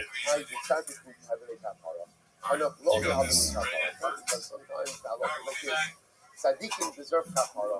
Rishonim don't deserve kapara. Tashma lo yispudu, lo yikfuru, lo tehavilu kapara. By the way, okay, one second. So therefore, you might the ones on like Jimmy Kimmel or something like this. Oh yeah. Dude, I'm having so much fun on stage. I know what you're saying. I know what you're saying. I know what you're not saying about pizza. I feel like it's either that or just listen to this real quick. Both shut the fuck up. I'm like, what's gonna cook right there, dude? Real quick, it's either that or, dude, my material right now, I'm getting ready for this hour. It's never been better. Oh, no, yeah, well, that's... Those are the three parts that affect the burial itself really serves the two and also saves the family from the drinks fell off the table and the fucking ducks and hawk fell off. Good. Oh, it looks like it's gonna fall over if you move it half an inch because it loaded on both sides. Good. or Brennan said that he was gonna change the rain thing and then he didn't. Good. I mean, that's a terrible table. Let me tell you this though. Was that? Hold on a second. No, I switched what I think now after watching the full clip. And I could, correct me if I'm wrong, but I kind of feel like he's saying that it's good that Bappa is like starting to be like, fuck that comedy shit and like point out issues with it and like go in our lane. Right. Like, and they're saying it's entertaining to watch him hate on it. To some extent, I might be wrong there. No, dude, it's not. But the thing is, you know when something's entertaining to another people. All right, right? along the When same you're line. watching, you're like, Along the oh, same we got line. the little fucking, Bailo, Sega, Yaka the High Heavy, or Yaka the Why do you deliver? So I think the beginning is definitely that. Like, why would you be mad that someone's like, I'm having so much fun? But the second part where they're like, life specials. Actually, you know what? I wouldn't be mad about that either. If someone's like, this is the best material ever, and they're my friend, I'd be like, oh, that's cool. Thanks. I'm not jealous. We just happen to be a lot of the same values. Anyway, I think it's fun because he's a Respeita a eulogy. Why do we deliver eulogy? Yaka the High Heavy? Is it an honor to the living? If we were here to explain almost everything about the show to me, I wouldn't even be able to, like, I just don't get it. That people are speaking about their loved ones. Very good. Or, Yaka the High. No, it's not about covet to the family. I'm sure you don't know what that's your narrative. You don't know what the emoji button is, but you press it every time. Press the emoji button again. Just a little Gerardo making a mistake. I like a alert. What is it? Amar, Lotus Dulahu Gavra. This one's about the shapes. It's called Papa That's a Joe has really no nice idea guy. who Cormac McCarthy is. Not one Talking to Josh penny. Brolin about No Country for Old Men. Sometimes people say, I don't want any rules at my Rabbi. Which is how it was written in the book. So Cormac, these and I go to know four Cormac of really them well. You know, I was used with to have Cormac the night before he died. professional whalers. And I asked that guy fucking right. Right? In other words, like WAIL, right? In other words, that makes that people like professional fires, you guys are doing stuff like this. There's something about his writings, like, Jesus Christ, that's Right, but when I said the truth is, it's no different than bringing It does a sound band like to he the doesn't letter. know. You always need a Petra. Yeah, man, he was, someone say he was the best. Guys, people would come. He wrote the shit out of that book. So what would happen? He looked Phoenix and So, Hamby fucking sick, and he was different. He was different.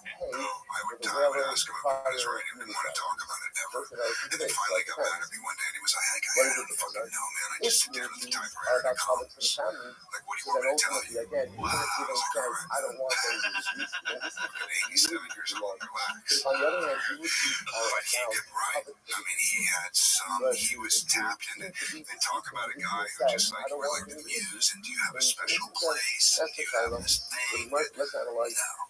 Just sits down and writes. The bed that he was on, it was me, his ex-wife, his son, and Cormac. This is such a beautiful girl. As Maria King to Sarah, to eulogize for her Yeah, it makes no and sense to because he said cry bed, for her. but Because, I was gonna say, did he snap when he passed away?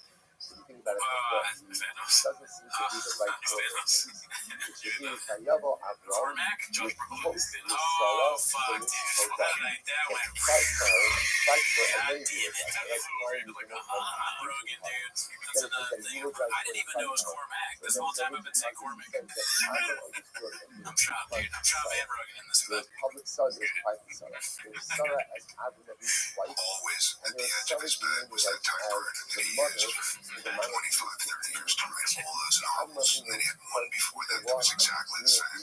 But that typewriter was on a old piece of wood at the foot of his bed. Wow. Even at the Josh Brolin is like past Thanos, and he's like, I'm gonna snap, and everyone with the brain will disappear. And I'm Slayer. Overwhelming. Anyway, do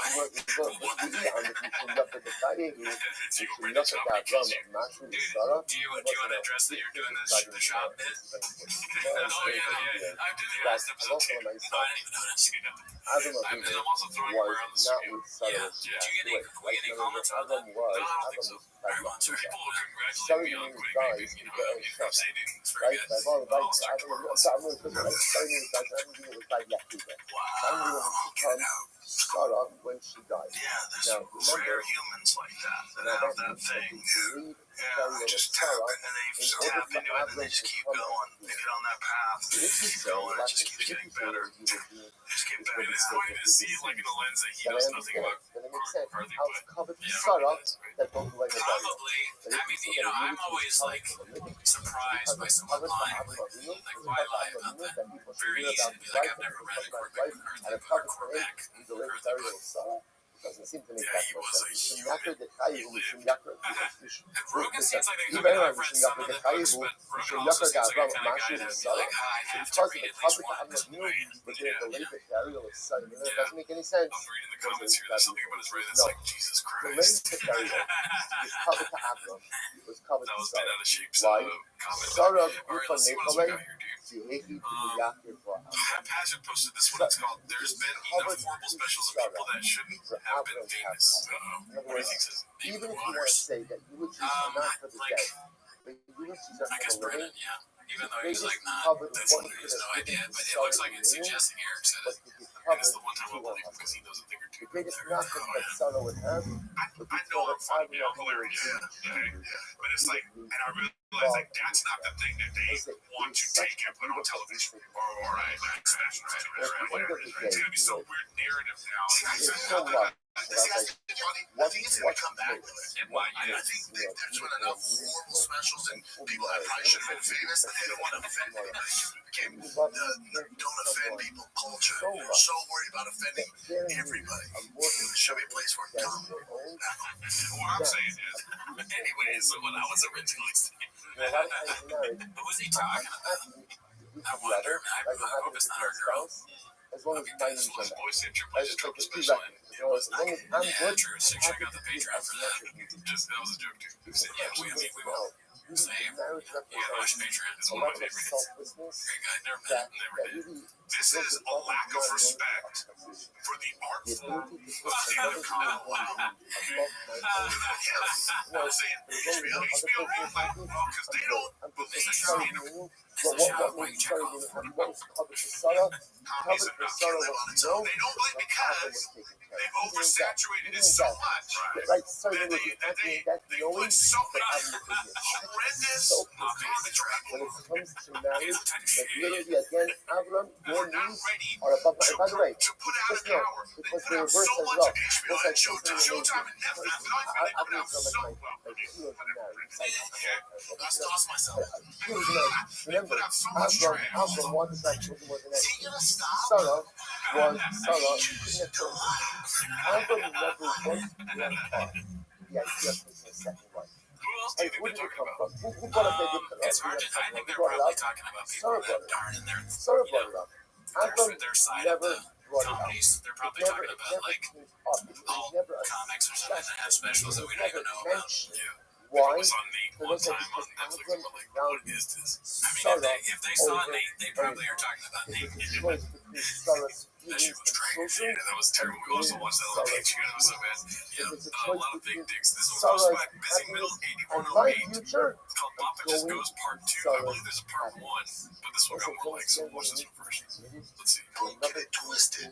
Steve Bayless, he's had 4 years off. Yes, his last fight he lost. That's all correct. Baruch is más mini me. I should have Baruch allows me to build a life with a partner. If he gives me that He gift, hasn't taken not any pressure everyone in is 4 going to years. have, then by This isn't going to be definition, a walk the in the way park. to It's still nurture fucking that Steve gift Bang. is to be Everyone discredits Steve Bang. This ain't 1,000,000% going to be self. John It's just not that, okay, as long as my needs are met, I'm happy to That's do what it. it I can almost I guarantee love you the that. selflessness in everything. This will That's be a what much happened better in fight than Sarah, you think. and that's what they modeled for us. Incredible. Touch them up. I don't think Steve Bang really wanted to do that. Okay.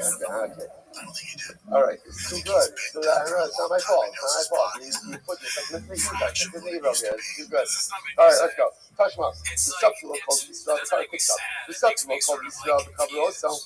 Like, what? How does he say one thing and then say the complete opposite thing the I have next day? nothing to rub on. And The not daughter have said any they kind of eulogize when they acknowledgement buried of the it. Liyam mission for the Chayev. It's And if you want to It's say wild to me eulogies every about time. It doesn't ever get less shocking to me that he does this kind of stuff. This is just as shocking to me as any of the other clips where he's done this exact same thing. Versus Eichler He can't put his best foot forward. He's just like, he can put his foot forward at all at this point. other people do that. And Touch them up. have you ever heard Lo Eichler said, meetings "You for shine." meetings, especially I have a martial buzz arts, that they cannot be because especially it's not. They shall not a guy of that be caliber. buried. Come on, The all-time Gemara says great. that all the Levitians, I think we don't want covet coming to Rishon. Touch them up. That's a good question. Shalom That's a good Amos. question. When I just this thought supposed about all Amosef the other Amalosha things Narishon, that Shani that's V'Chalecha. good, dude. Can you support the car by a Adon Yisput Lach? So what's it by Tzityo? So by Tzityo, the Rabbi tells him that ultimately again you're going to die in peace. an all-time Whereas great, the pyres of the Hall of kings that came Famer before you for will his be. ballot. In other words, he's going to have a He good can, death. like, They're going to there's no eulogize. special Beyond things listen to of the pyres. today's. Might not I'm feel done, me, right? thank Now God. again, because the eulogy is about the honor If that of the makes living, the sense. honor of the dead. What is the deal? Or is not the deal that's being eulogized? Who cares? It's not about the dead. It's about the living. That was Which from, was how they come along. This is what they need to say to him. Yaakov the bet question Yisrael, confused. Yehi B'niyasri Ba'abasecha. Like, oh my So bad, it wasn't ultimately, Chelsea, Klal it was Yisrael Brendan Chubb. will So gain that makes honor sense. through you, the same as Klal Yisrael gained honor through douche. your forefathers. Almost like a But really did you beautiful watch the idea fight? as well. That I just saw the end where he like kicks him in the other stomach. people get Yeah, honor they look pretty through brutal. death. Yeah, it Right? was So you can don't not a get good fight. people don't Let's need see their here. own This one's honor. posted So by people are always happy when other PM people get Your covered Kitty. through them. What's the top of men's eyes? Is Papa 47. driving or in the 47. back Touch seat? Lives up the end of So Limas. it looks like he's There is driving. Governor Right? Malak and Taylor. Probably. I mean, Lives he's up the got end of his Limas. hand in the Literally means against someone who is golden in his own That's eyes. listen. Zef is still So we Malak can get a good Yehuda. view of where Here's the he's. You person can who's see the still wheel Yehuda. in the first one, I think. Shehiver Atzmos Odiv Amida Yep, the Shachavo. wheel's right there. Drank His hand his is father's bones. pretty close to the wheel. So If you his wanna Gil's zoom father there, was a man by the name of This is Achaz. dick. So ultimately, again, he went ahead and dragged Achaz's bones And then the on a last bed one, I of believe, ropes. is Now, his clap what is back. that? What does that mean? So remember, Achaz was a tremendous Russian. Please don't take He's photos on never your phone known while his driving, Gil especially was a with your tremendous kid in the car. We can One of see the the things that reflection in Gil your glasses. felt Clearly not driving. the man that he was Not really clear, absolutely though, is it? I'm fundamentally just going off your track created history. the idolatry of his father. And then When he did there was that, another he post on dragged the his subreddit father's saying remains the ban imminent. show that Or this like they're done. keeping him This locked. is gonna You know? fundamental complete So the Sunday plus creation travel of ball the plus new so pup. where it says, So things are going great. New dog. Yeah, I heard about that in Discord. Clearly not driving that. What? But it's such a funny thing for him to add on slap things. people in the face. Like he writes back just like he talks. I would love to argue with Chop. I want to have a debate where Chop can debate things. He's like, you're clearly wrong, but hey, pal. Alright, so this one's called Number Guy. Here discusses how many people really watched the fight on Netflix. Confidence search 88% discrepancy. But I told you guys from and I post about this. This thing never made sense to me. No upside it in any facet. Netflix isn't fight fans. They don't give a shit. All they care about is views. And this got over 16 million views. Not just 60 million per household.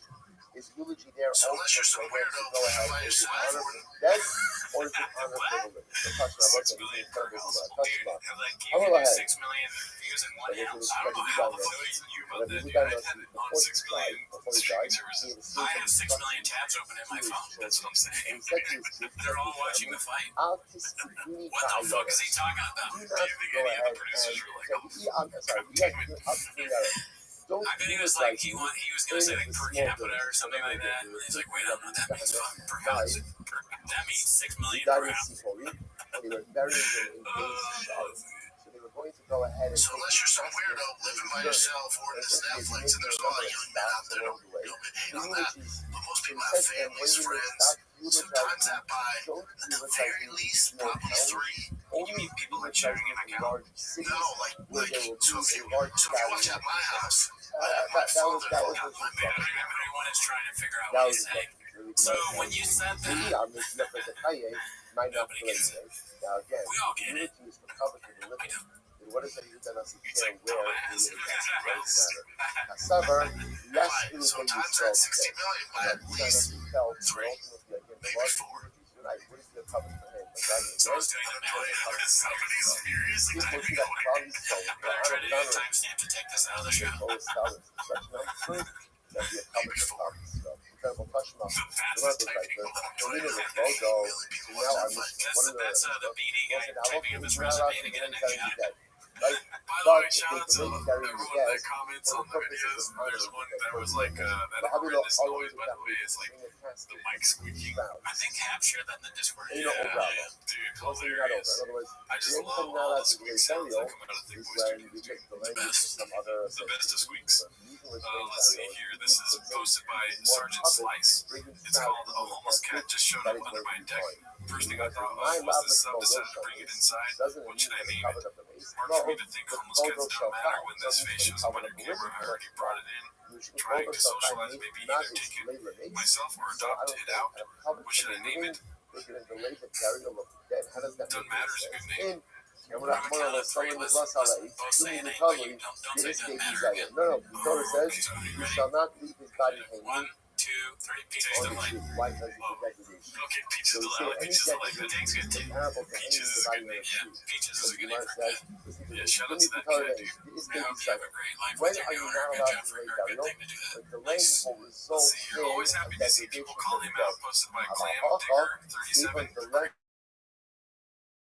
Easy name. because It says, even though I think this is the low, post, therefore as you can again, tell from the hat and the shirt combo. you're This is allowed to post go eBay. ahead Yep. and delay Your post before the fight was house eBay still has it. a little bit with the rain Thanks, someone's asking a question, we're all asking it good for them. Yeah, and you got blocked, I bet. Okay, his unhinged Stipe rant posted by Confident Search 8648.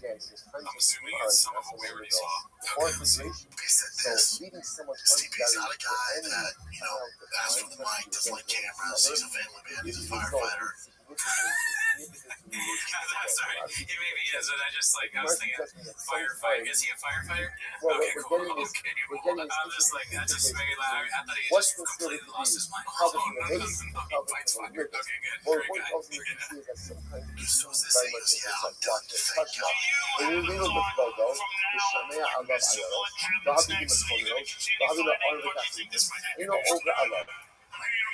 So I said, you person comes out. In order to give people more comfortable about it, right? As people know, the souls of God, everything from the find out, to bring, again, the fire, to go ahead and bring the passengers, crowd, over Allah. One is not in violation of Get Allah. me the fuck out of here, thank God this bullshit's over. I don't want to hear this first place. Can we good? Can I retire now? I did it for you guys, fuck out of here. Thank God. This bullshit. Fuck out of here. He's happy. Really, his man's with his wife, everyone good? Anything that's done for the Did you cover get of what the you want? living, Wasn't sure. ultimately is not a desire. In other words, this intersectionality about I what's didn't understand the last part. Like, is he saying that his family and the manager made him fight? These things very Yeah, much see, this is a first, painted narrative. because Right. people Right. are That allowed was Stipe more, wanted to fight, bro. more properly. Yeah. And It's what? probably the most money. That I'm is speaking out of my fucking butthole here. See, Right? even Call me a if it Sharpie. turns out that we're getting the It's burial probably the a most little money he's bit ever made Allah, because it's a John little bit. Jones. Yeah, I mean, it would be kind of funny if his wife was That's like, called honor for you the gotta living. fight John. And really, We need the money. it's honor for the dead. But babe, I'm a firefighter and I'm a family And you man. know something else he says? He's like, That I mean, he's gonna enough of beat an the age. shit out of this. Do it. It's a good Okay, we omen need $1 for million. dead. His wife's like a Right brutal, now, like, I'm fucking money where hungry, something negative terrible happens person. to the His kids person are like, who dies. Daddy, you have to For fight John example, Jones. You have the to do Gemara it. says, The Mace first Shalom American Mitzvah. Zipper. For example, let's say you have someone who is I not don't think that eulogized happened. appropriately. He is a Mexican. Below She's spicy. Mitzvah, Yeah, for someone dude, who bro, wasn't listen, buried at bro. all.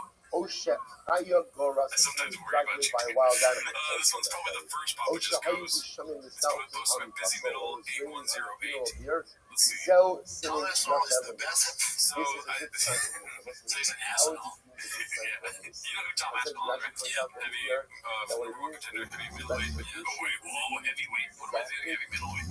He's a firefighter. I'm tired. Yeah, so I'm assuming this is before the fight. Everything in the world and anything that you hear from these other camps that represent these other heavyweights, nobody wants to fight Tom. However you want to paint it, oh, he hasn't beat this guy, he hasn't done this. Whatever makes you feel good to not make this fight is okay. But at the end of the day, I don't think we've ever seen fighters at this level scared of another fighter. That's just being honest. Nobody wants to fight Tom Aspinall. Francis isn't scared. John's not scared. Tom Aspinall's not scared.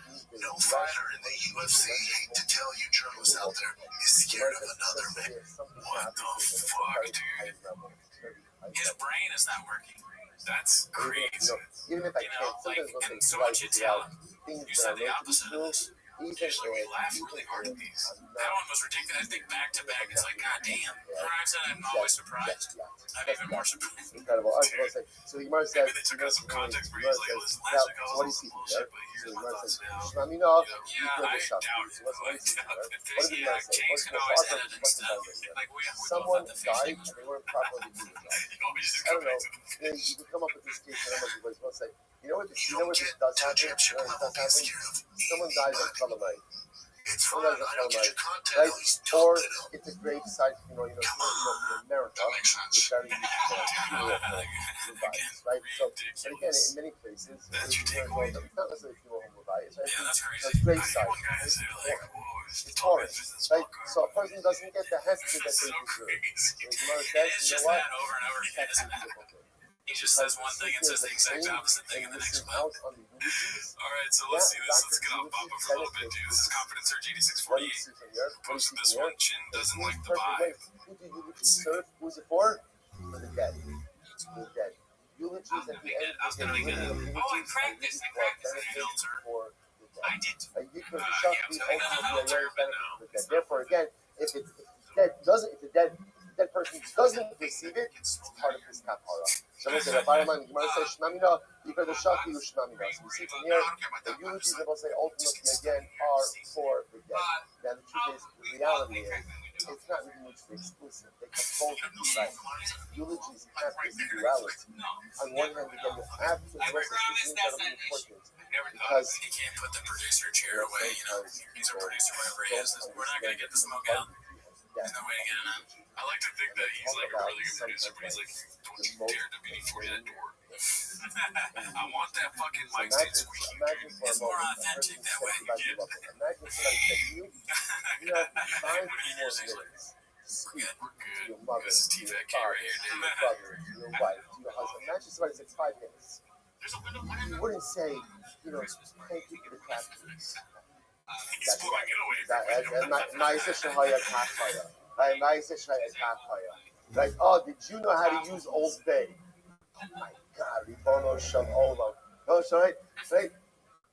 Imagine if someone said, right, if someone said to you, you have 5 more minutes. Speak to your parents, speak to your spouse. Imagine that was said. That was a little later. That's the way they watch the successful podcast all right. review this way. Maybe they're just learning how to do it the right way.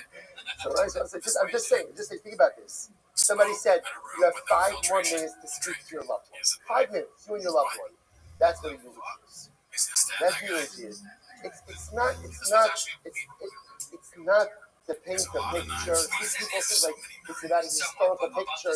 Those are all very nice things. That's great. Right? You can post that on the Levinson's website. Right? All of that is there. People can read that on your own. That's not what a eulogy is. A eulogy is an opportunity, a last opportunity. The mace is right there to speak to the mace.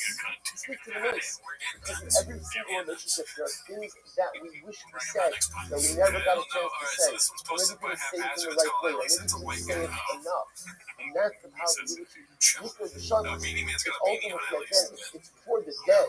For the dead. Now, it also happens that it serves a benefit for the living as well. Oh, fuck the new dog. Says John Krasinski. Sexiest man alive. Title I read this about that. So, how you covering? No, it comes to most remember again. Next part of the issue was that they would not go ahead and bury the dead in the cemetery. Right? It's not even. They were not buried in the same cemetery as someone who just died stunned. So the Gemara says, the whole Ramo. Why?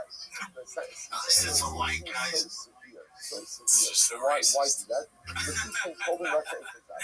Because we do not bury the cemetery. He should be pulled for Latino up there, dude. We all know that he's don't bury Mexican. the Yeah, why hate on your You own? say to yourself, well, come on. This one's posted by Confidence Surge 8648. I'm sure we've already seen this before. It's called This Will Never Not Be Funny. No, It's the LA podcast sketch. Classic. Gosh, think what you got on me. And in Russia, bro, they gotta be fresh. You probably get girls, so bro, because you South got is not very much, confidence. not very much. That's South what is that's what it's your about. life a certain way, you're gonna die a The certain way. confidence. You're gonna eat that a certain way. That's just the way that it is. So you want some of that come back from the United States, how do we know that we don't carry the shame? Next week, I think we're sharing our by he is holding Bobby goes on stage and fucking people are putting guns in the mouth. So Torah's talking about the all these stories after war. They were after They can't war. stop laughing. So what happened? So Vayikra goes, they were carrying one of the casualties of war. In a Roas HaGidud, and they saw the approaching enemy army. Approaching enemy army together. So what did they do? Vayashlichu as Ha'ish Bekever Amisha.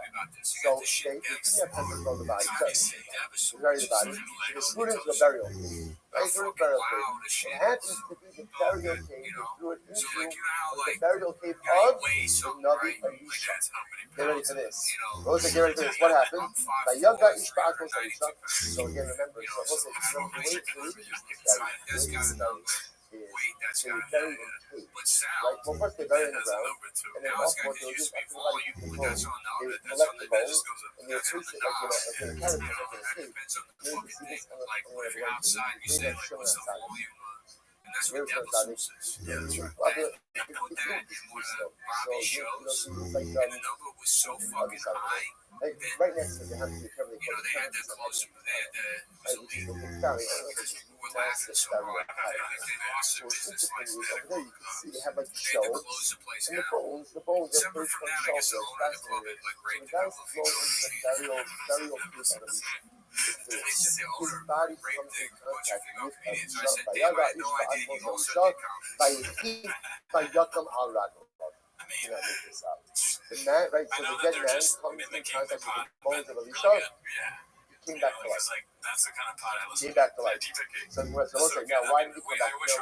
Why he came back to life? So apparently, this man was a Russian, and he did not deserve to be buried in grave as a Russian. Don't bury a son next to that. He came to America, came back to life, walked out. Walked out, was I'm going to talk about the woman you may know, you got who's trying to do it for us. Realize, so let's say, maybe came back to life. Before the old died, so at least I asked him for a rock. So at least I said, I would like to be double. Is that what it is? Well, it looks like it because I got the. He says, I like to be double as big. Also, that means remember, like one person got to like. Well, he was, you really adopted the comic book more than Bring back to people to life. Now, at least brought back one person to life. Maybe this was a double person. Maybe this was the second time he brought him back to life. That's it. That's the first one. I used to sign the Arago of Ahmad here's the confidence. It's true. The guy came back to life. What's what happened? He came back to life. He walked out of the burial cave and he died. He didn't go back home. He didn't go back home. He came back to life enough to walk out of the burial cave and then die. Afterwards,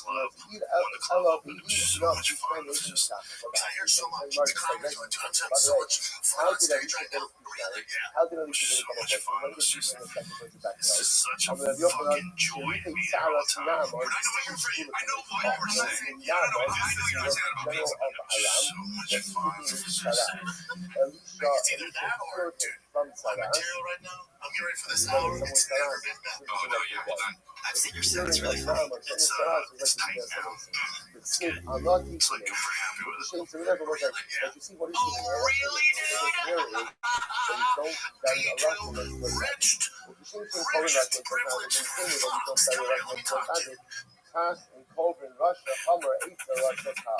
So true. What you You got? not bury I a mean, serious finally a place Russia for fucking and misfits, next to right? Yeah, they next would to love to a mothership. smaller Russia. It's like there's only 250 comedians left. Or Like, they finally have a place where they can there are people who are go expert over in showing, their and then there are material, people and who it's like dabble. received well. Dabble, And honestly, Russian the most dabblers. Rogan's So material is nice, like really good. there's like a Yeah, Russia, it's probably better there's like than a it's Russia ever law. been. A little Russia law, just like a little shape of a Russia law. Right, so again, so there are different levels of showing. We don't go ahead and bury a real Russia next to a little Russia law. The list could So and I was going to say maybe you should have like those gummy bears a you can only different eat the cemetery for every different I like his new bit where he's like, pick me up on my baby. That's my favorite joke. He's finally addressing the height. Yeah, it's good. This was posted by Dramatic States. It's called So by the way, that is This made my day. I don't know if y'all hate it as much as I do. You should though. It's great. And I saw this live on Russia. It's David Lucas, the politician. He's an American politician. He's a member of the Georgia State Senate in the 26th District, serving since 2012. He's a member of the Democratic Party. Prior to being a senator, he served in the Georgia House of Representatives from 1974 to 2011. Lucas is also a founding member of 100 Black Men of America. He's the father of film comedian and formerly of Spain Panic, David Lucas. I'm going to good iron player Al Lucas, who died during filming Los Angeles Avengers.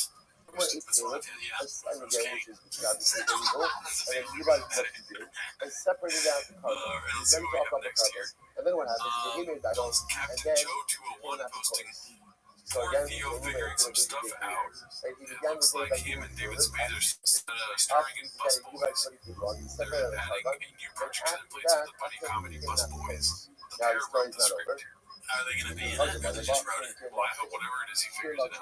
Yeah, that's true. I mean, it's tough. Like, he was like doing so well with the king and this thing or whatever it's called. Yeah, it's just crazy. Yeah, it's like, oh, you gotta do a show with David Spade. Like, who even remembers? And being one of the funniest people on SNL ever. Right? The king and this thing, the wig and this thing. Who would you rather do something with? David Spade or Brendan Schaub? Once this carbon was owned by Adikolis, I mean, can't be re-offered up. David Spade, great Even guy. though Ruben now Never became met him, about but Shiva, yeah, I mean, we all know, like, separate a new if carbon. you put us in a room with That David Spade, we would Why? fuck our way up. When Yeah. you have Okay, the whole that's Yuka, your narrative, dude. Still paying for comments posted by Wood and Salad 3870. Still paying for comments, B. All these people posted total 13 minutes ago and have 6 hour profiles. Yeah, so it looks like it's a short.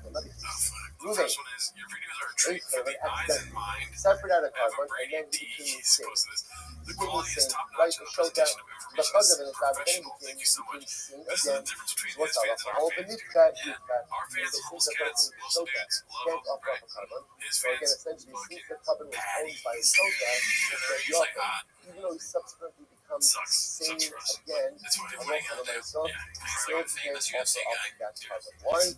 Once the Turk carbon has been comedian, set Turk aside guy. for non-use, Yeah, dude, I it's mean, set like, we're aside fucking, for he's in the gym, he's waking up at 4 a.m., doing runs and stuff. We just eat seem to be food. redundant, right? They seem to be Maya Uriah, So why it's a do sick I ass need name, dude. both pieces? Your videos are a treasure. Thank you for your talent and creativity. Again, Giraffe, happy Christmas. hilarious. I would have said, Half we of should it be is eating popcorn. enough, The other one had eating enough. camera, dying. water, and dinosaur. You can have to put It's it just on. saying. Avo, I wonder if they're just so in on TFK and Brendan. Brendan understands that. He understands it. He's like, Maybe he's like come someone with dinosaur. and therefore again, That he just takes doesn't back go up, He knows the whole ultimately comment. He again, doesn't get off even. the carbon. Hot chicks Yes, on you the know, movies are always sending like cameras and water stuff. You shouldn't be Dinosaur relax, looking sir. at them, yeah. Does that be able This to one go is ahead and M1093 Jedi. Our husband, the other one, so but at least we had the ability to ultimately again to Tativo. do Massaggio become about sensual. maybe halakha myself, and both of these cases you can't talk about why, but essentially, if the carbon was owned Something by about someone, she wants to sensually massage her it when is to the forever point set where she aside for forgets non-use. accidentally about her other partner. That makes sense too. You're going to have to set aside the animal. Total Once Once something is set aside like for non-use, Italian ultimately spaghetti again, it dish. remains Oh, such can we tell them? in life, I would there all are the time. certain doors that Do you close think that Mexican once Reasons they close, gets you cannot jealous at all or reopen. not? No, No, I don't think she looks at his YouTube, but she's busy with other shit. Yeah. It's okay. Too busy getting I'll jealous get for all to the it text later. messages. I'll get to it later. Flowers. And there are situations like that where if Any you don't other take takeaways from fake advantage comments now this in week? the session, I'm a sucker for like random emojis. I think that's one of the funnier things that happens. But I sometimes think this change is doing this just to fuck with not it. pry it back open. You're not getting back. This one's posted by Haphazard. The dog has a All name. of the need And I never even thought once of that, dude. again, you can't do it Just making anymore, and ultimately again, profile you pictures are of just done. chicks. Now, the I think so. beautiful news is there's always more opportunities, right? There's always additional things afterwards, right? But the nice again, sometimes once it's done, it's done. So one of those like that, I mean, I guess it's my dog is more my kids and my wife. That's like a person, right? So it's a golden doodle. It's a golden terrier. You have a golden retriever and a golden retriever and a poodle. Fornication. Everything in the amazing because you know 50 pounds. Okay, yeah. How you ball, How old is he? He is 14 weeks old. Okay. Yeah, he's tiny little thing. Great dog. Yeah. He's a little, lackadaisical today because he had shots. So Got shots. He's trying sacrificial items. to I love this cut It's your just a death. talent, Brendan. Anything that was green up on his back, He's done sure, like we know things. cut your better kabais. Anything that's financial sensitive, ultimately again should be routine. Rabbi, Amaya means why do you have to do them? Why do you have to show the animals even you feel how you look kapara? The south of the bar. Once the people of the area got killed, ultimately then that's the kapara. Kabanos, moments from Darina, all the needs to you. He's probably like, God damn it, dude. I'm like, I have to show Brendan around. Yeah, buy it. So, These savage but never I'm his handler now. I have to walk him. Anymore, some of that buying these service makes me so My wife's not had dogs and they don't see my kids aren't used to it. They don't realize how good a dog is already. He's easy, man. When he's going to the bathroom, there's a door. He's great. Someone just dies in the restaurant. The devil comes for them. It makes me so we show the kapara. The person is a Russia, and then he just dies. Just dies, natural causes. You might say kapara. That doesn't provide atonement. Yeah, I guess so. You might have thought into that maybe, let's say a Cohen. Cohen has a father or parent, and his parents both off the dead. His parents became out the person. You might have thought that a Cohen was even harming himself for these individuals. Only when the parents are on the right derech is a son who is a Cohen who is harming to those parents. Now, what do you see from that? You see from that, I look, but they died. Isn't death the matter? No. That's the kind of death is the matter. When someone is executed, that type of death is the matter. Because some dying of natural forces or natural causes, that's not necessarily the matter. I'm going to have a Mikami down there on the doctor show. It makes me talk to show. How do you compare someone who's executed because it was vicious to someone who died of natural causes while being a Russia? Makes me so Risho, even if the earthly Kamayis, lo Havinu Kapara. Nera Vito Risho, even to have the earthly Mayis, Havinu Kapara. If a person is a Russia and they die of natural causes as a Russia, that death does not atone. If a person is a Russia and they're executed because of their rituals, that death atones. Now, we're going to see even that death by itself doesn't atone either. That has to be more. Peter, the Sid, Nizman Yosef, hello kids. Bo do even after ourselves. Gentile nations have come into the He was a part of Japanese defiant. You are holy sanctuary. Thus, he asked the class, our Dakamahalo of tonight. He has given little again in parts of his servants as food for birds.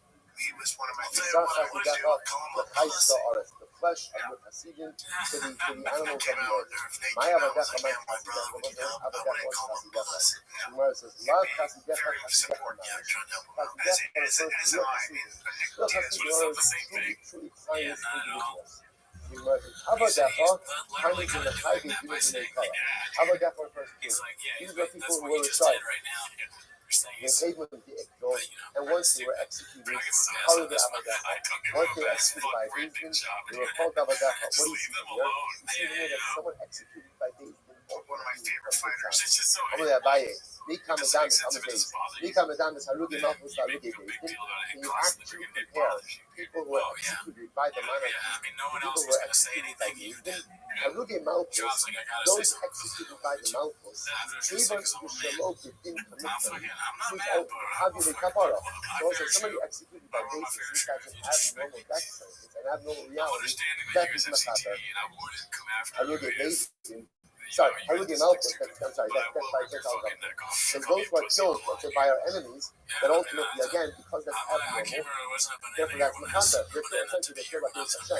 On the other hand, the Gemara says, Harugi Bezdin, if those killed by Bezdin, if it didn't commit them, who are killed because of legal trespass, well, Harugi Kapara, ultimately, again, that death is not a kapara. So we'll say, so now the Gemara is suggesting that three types of death. Death of natural causes, death by enemies, like the death of Kiddush Hashem, and death by a Beis Din. The Gemara wants to suggest death of natural causes and death by Beis Din does not automatically affect kapara. It's not automatically affect kapara. Death by enemies, right? That automatically affects kapara. Here you go. I'll tell you why this is true. When someone is executed by Beis Din, we don't go ahead and bury him in the camera of his father. These are like, but if you say that execution death by a Beis Din ultimately again affects kapara, then why wouldn't you bury him in the burial place of his forefathers? No, misa uskura. So really the atonement requires death, right? Death and burial. And burial. Most of the we would not go ahead. There was no abemus. There was no abemus, but there was only aninus. Because aninus ultimately again is in the heart. So these are like but if you hold that once a person is executed, then Allah Kalamai should get into kapara. So let them mourn. No. Really, kapara takes effect in three things. Number one, execution. Number two, burial. Number three, decomposition. Therefore, again, you can't do a big work because, again, not until decomposition, which the Gemara says, like in any Diktani, there's after Habas from the Lakimus HaTzamos, the Kohen also with Hamon Shmamina. What do we see? Again, what did the Gemara say? The Mishnah said, and Allah wants after you bury them, after the body decomposes, you can then do gather the bones, and then afterwards you bury the individual ultimately again in Kavra bones. So we'll say, but for some of it, something really interesting. For some of it, three different types of death. Death from natural causes, what I mean is, a person was a Russia. And now they die in one of three ways. These are natural causes. So it's clear that if a Russia dies of natural causes, what's the impact of his death on his rishos? The impact of his death on his Russia status? Zero. Still Russia. If he dies because he is killed by what we call Harugei Malchus, he's killed by Gentile nations because he's a Jew, then what's the halacha? His death is in the kapara. Like that's dying of Kiddush Hashem, his death is absolutely in the kapara. Then there's the third type of death. The third type of death is executed by Beis Din. So what happens when Beis Din executes a Rasha? So let's say here it appears that there is kapara, but kapara really requires three things. Number one, execution. Number two, burial. And number three, decomposition. Now, let's say, we know that execution by Beis Din is not mechaber by itself. How do we know this? What did Mishnah say?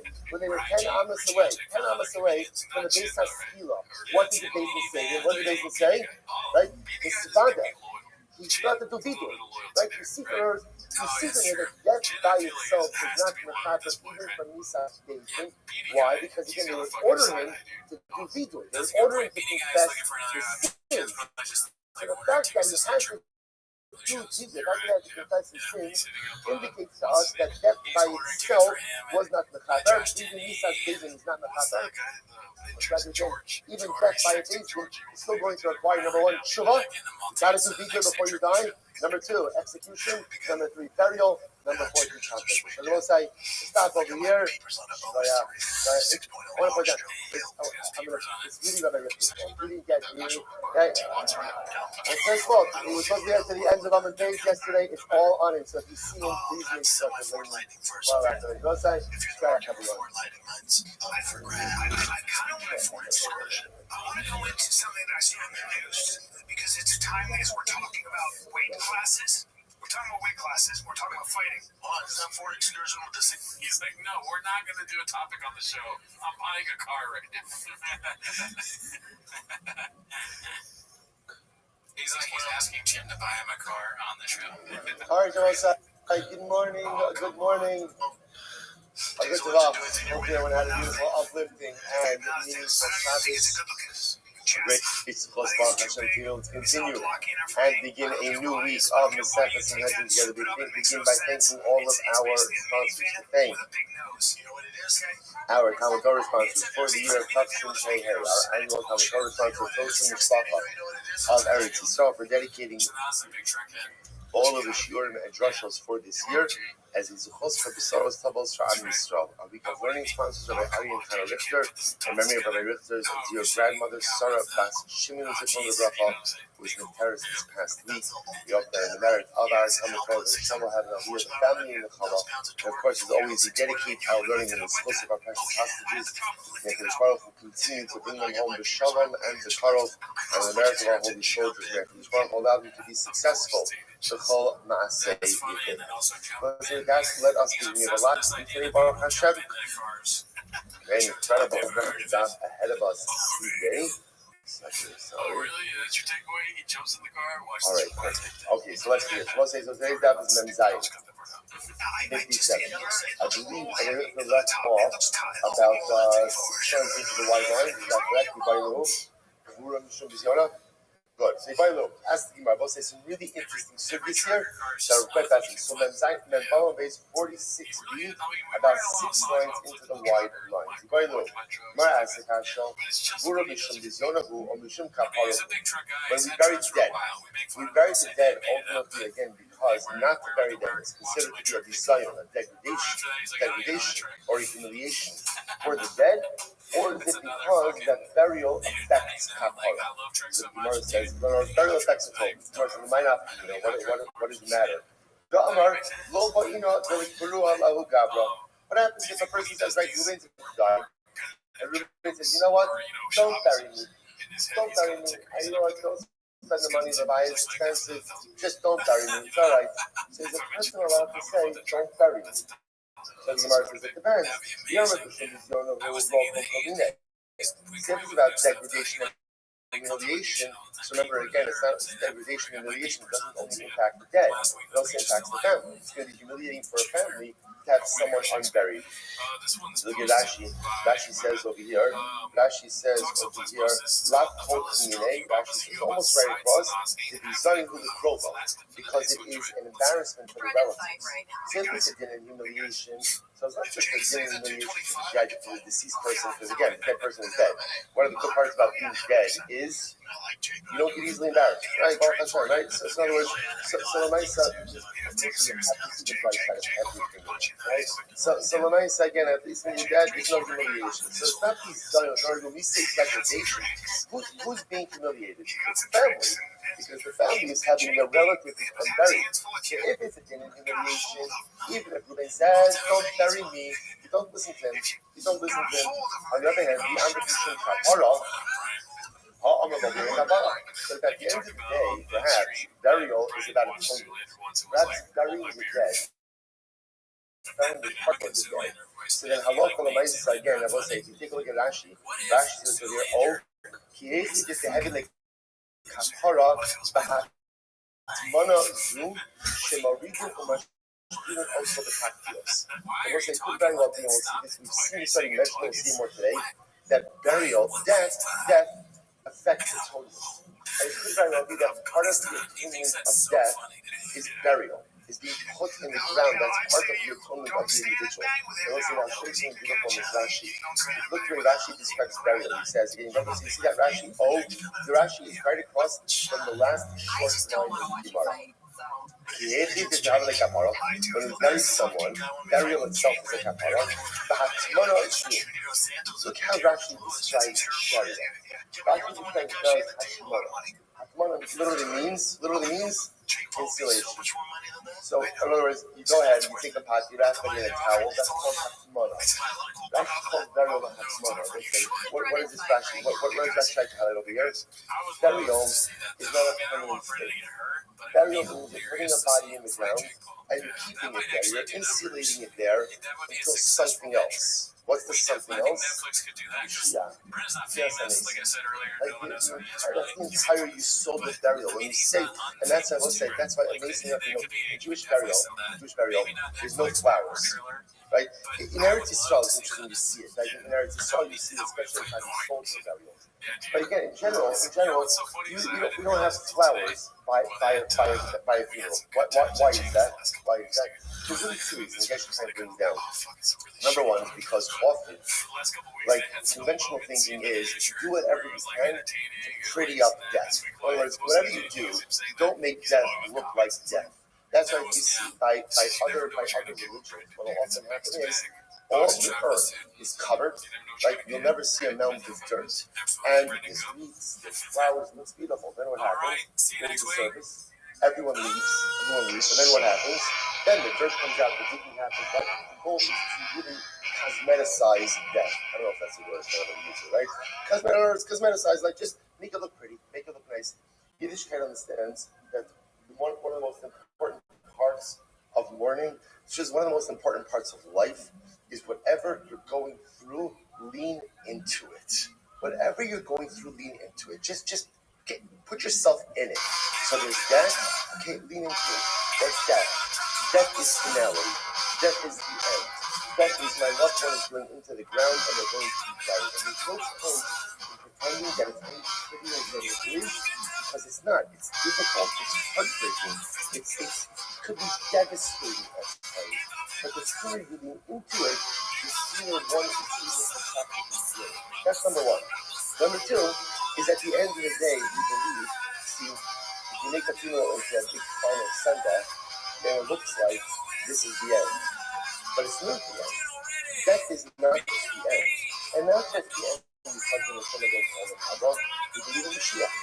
We believe in the resurrection of the dead. We believe that this is just another stage. Just like birth is a stage of life, death is a stage of life. But it's not the end. So I have to make a whole big deal out of it, because at the end of the day, it's another stage. I say, Rashi is so profound. The Hakimana, we're putting the body into the ground, so to speak, to insulate it. It's a holding place. Holding for what? When Mashiach comes and the dead come back to life and hear the Yom. So that's the Shiloh. That's the Shiloh. So what's everyone agrees is a din of burial. Din of burial. Just know, by the way, one of the, by the halachas of mourning, there are so many different halachas. Many of the halachas are really that's why you'll find in different communities, people really do different things. But the one thing that everyone agrees with is burial in the ground. That's how I remember. We also strive never saw this before in my life. So first, one of the early advice I did is that in some of the cemeteries here, they utilize vaults. Now, sometimes it's because of the war, things like that. Never saw it before in my life. So again, a lot of interesting halakha shilas with all. So, but again, it's fascinating. But even then, it's in the ground. It's in the ground. Okay. So in any event, the Gemara says as follows. So that's the Shiloh. That's the Shiloh. So why do we bury? Do we bury because of Zion? We don't bury the degradation for the family. Or do we bury because burial is kapara? It's a the dead. So what's not, Reuben's on his deathbed.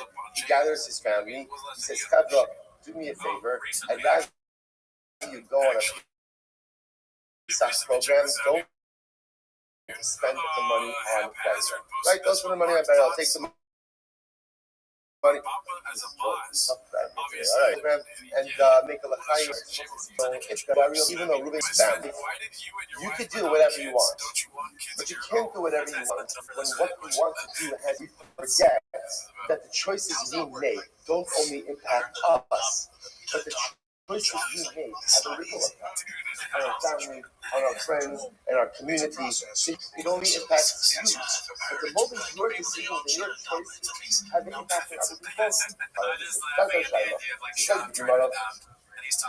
Let's go. So you must remind, touch on you expert tzaddikim. Let's listen to this. Well, it's obvious because we bury tzaddikim. That was saying now the fact that we even bury tzaddikim, we are meant to show kapara tzaddikim and kapara tzaddikim. Now, obviously, what does that show you? That shows you that burial is because to avoid humiliation and degradation. Tzaddikim need kapara. Tzaddikim don't need any type of kapara, to which the Gemara says something absolutely amazing. No, tzaddikim, the Gemara says, seriously, it's not true. Even tzaddikim need atonement. Why? Because Adam in tzaddik ba'arfa sheyas atov v'lo yachta. It was one of the most profound psukim in all of Tanakh. Rambam says in Kahalas, Adam in tzaddik ba'arfa sheyas atov. There is no such thing as a tzaddik who doesn't mess up. Knows even the greatest of tzaddikim makes mistakes.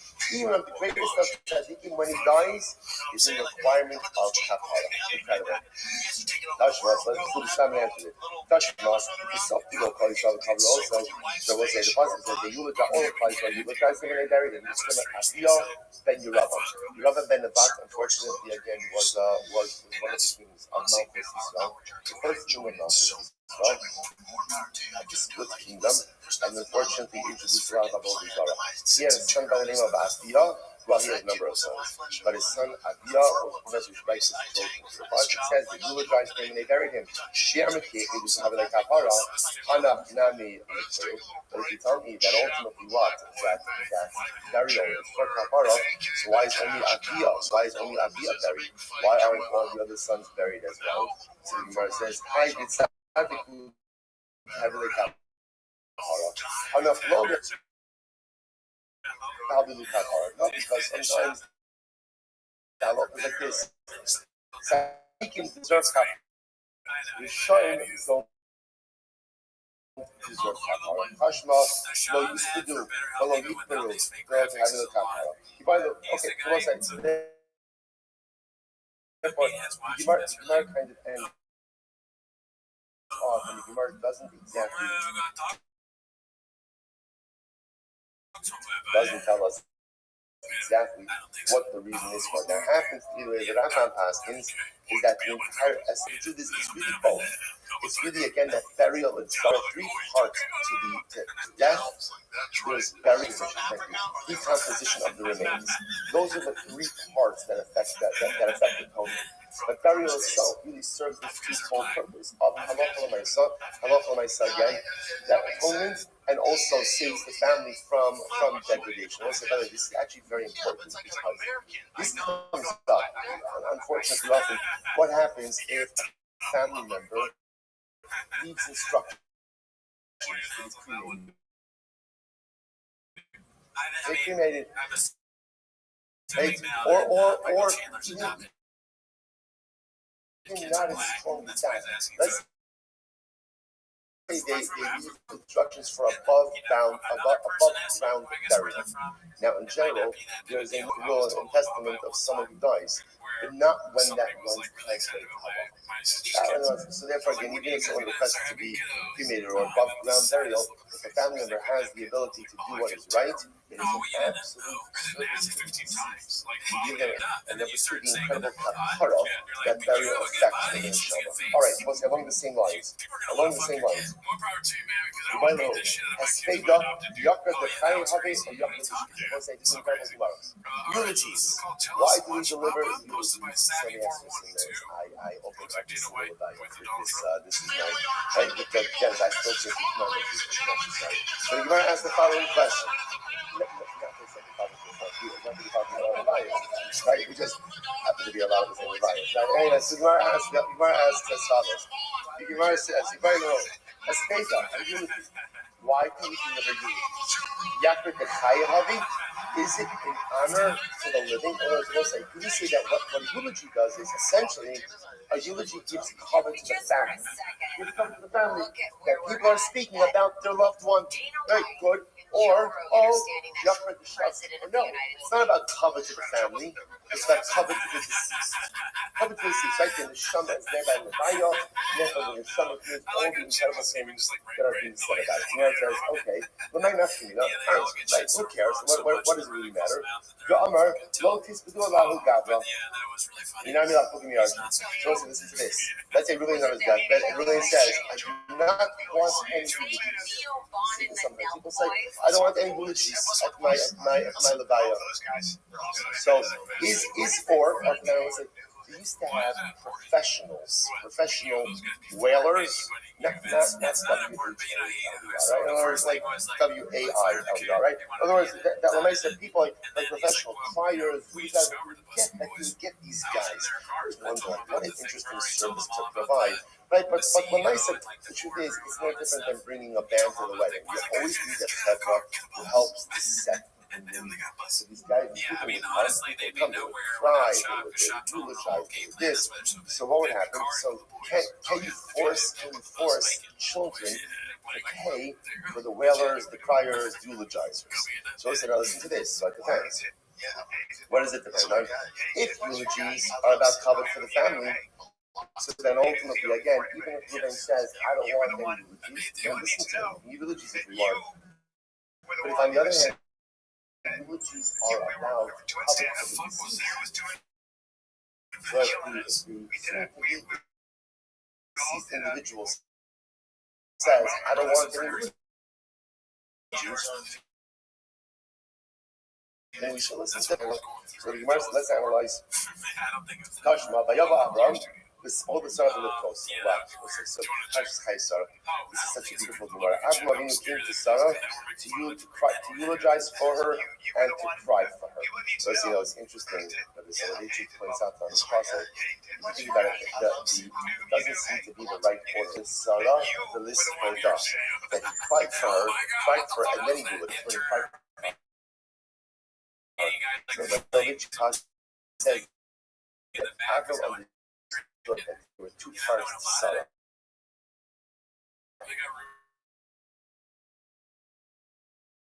There was public Sarah, there was private Sarah. There was Sarah as Abraham's wife, and there was Sarah Imenu as the mother to the monotheistic community.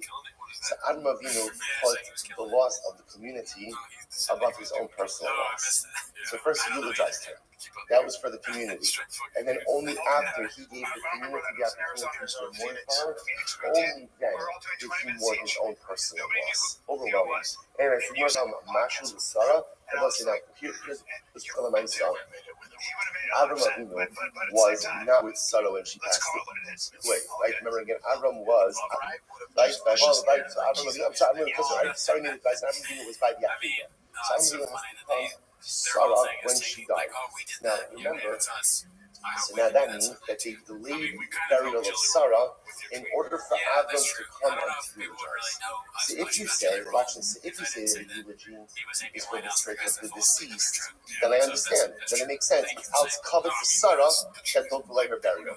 But if you say that a eulogy is covered for the living, so because it's covered for Avram Avinu, that people should hear about his wife, that people should talk about his wife, and have covered for him, we delay the burial of Sarah. It doesn't seem to make that much sense. Mishum Yaakov Dechayehu, Mishum Yaakov. Mishum Yaakov da Avram Mashu Sarah. So because of the covenant to Avram Avinu, we're going to delay the burial of Sarah. You know, it doesn't make any sense. Because isn't that beautiful? This is no. Delaying the burial to give covenant to Avram was covenant to Sarah. Why? Sarah Gufa Nechale Yehi Yaakov Avram. So it was covered to Sarah for Avram to have covered.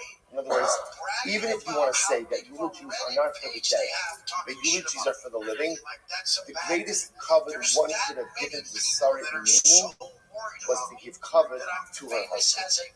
The greatest nachas that Sarah would have would be to know that Avram Avinu was being treated beautifully with love and with care. Listen, it is such a beautiful insight into marriage. And at the end of the day, there's so much about what makes a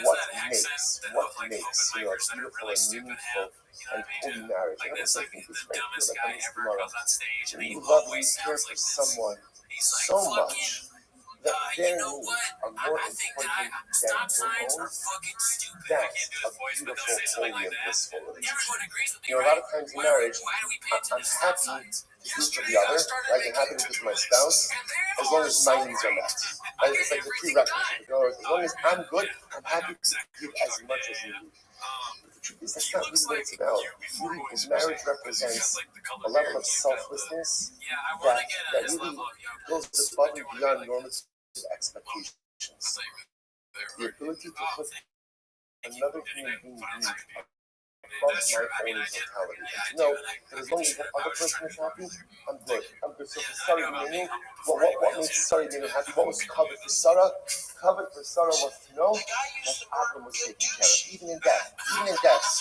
Right? Sarah Bimenu would be happy in death knowing that Abram was taken care of. Such a selflessness when it comes to marriage, that literally, again, Avram, your needs are above my. By the way, you should just know, it was the reverse as well.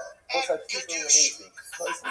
Avram is sort of like my heroes in marriage. Besides, I'm my own parents, all these people. Heroes in marriage. Remember, Avram wanted to have children more than anything. Sarah couldn't have children. Avram never once brought up the idea of taking a second wife. Right, where did it come from? Who brought up the idea of bringing up a second wife? Who brought it up? Sarah brought it up. Sarah brought it up. Avram never brought it up. It never came up. It was never a suggestion. It was never. Because Avram valued Sarah over anything. If it's a choice between Sarah's feelings and children, I'm going with Sarah's feelings. If it's a choice between Sarah's happiness and my future, I'm going with Sarah's happiness. So I said, do you understand what it means to be committed to another human being? It's not about me. It's not about me. If HaKadosh Baruch Hu is mazmin me, HaShidduch Baruch Hu allows me to build a life with a partner, if he gives me that gift, which not everyone is open to have, then by definition, the way to nurture that gift is to be 1,000,000% selfless. It's not that, okay, as long as my needs are met, I'm happy to give. Heightened level of selflessness in everything. That's what's happening in Sarah, and that's what we model for us. Incredible. Tashma. To be clear, I'm not going to finish this job. Okay. All right, this is good. So that, I don't know, it's not my fault. My fault. You put this as you guys. Leave it over here. This is too good. All right, let's go. Tashma, the subtitle called that we mentioned before. I have you up in your Rabbi. So Torah says they eulogize the honors of the living. Hanach ben Yikrinu, where the member or the brothers or the family of Yerabbi ben Nebat will be deserving of Shabbos. So verse Nefla and Tzadiki didn't yakribu in she. Tzadikim want covered to come to other people through them. Tashma, lo yispidul v'lo yikbaru, lo Nefla Tzadikim didn't yakribu Rishayim.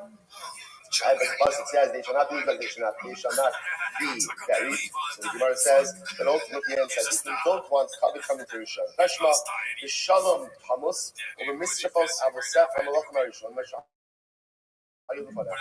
Can Yusuf Ulachah by Adon Yusuf Ulach so by Tzitio. So by Tzitio, the Rabbi tells him that ultimately again you're going to die in peace. I'm going to eulogize you. Now again, if the eulogy is about the honor, who cares? It's not about the dead, it's about the living. This is what they need to say to him. So ultimately, Klal Yisrael will gain honor through you the same way that Klal Yisrael gained honor through your forefathers. So almost like a really beautiful idea as well, that tzaddikim are happy when other people get honor through them. Right? Tzaddikim don't just need people, don't need their own honor. Tzaddikim are always happy when other people get covered through them. Almost like 47. 47. Tashma.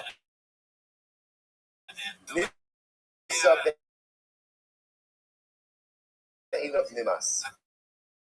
He's saying it's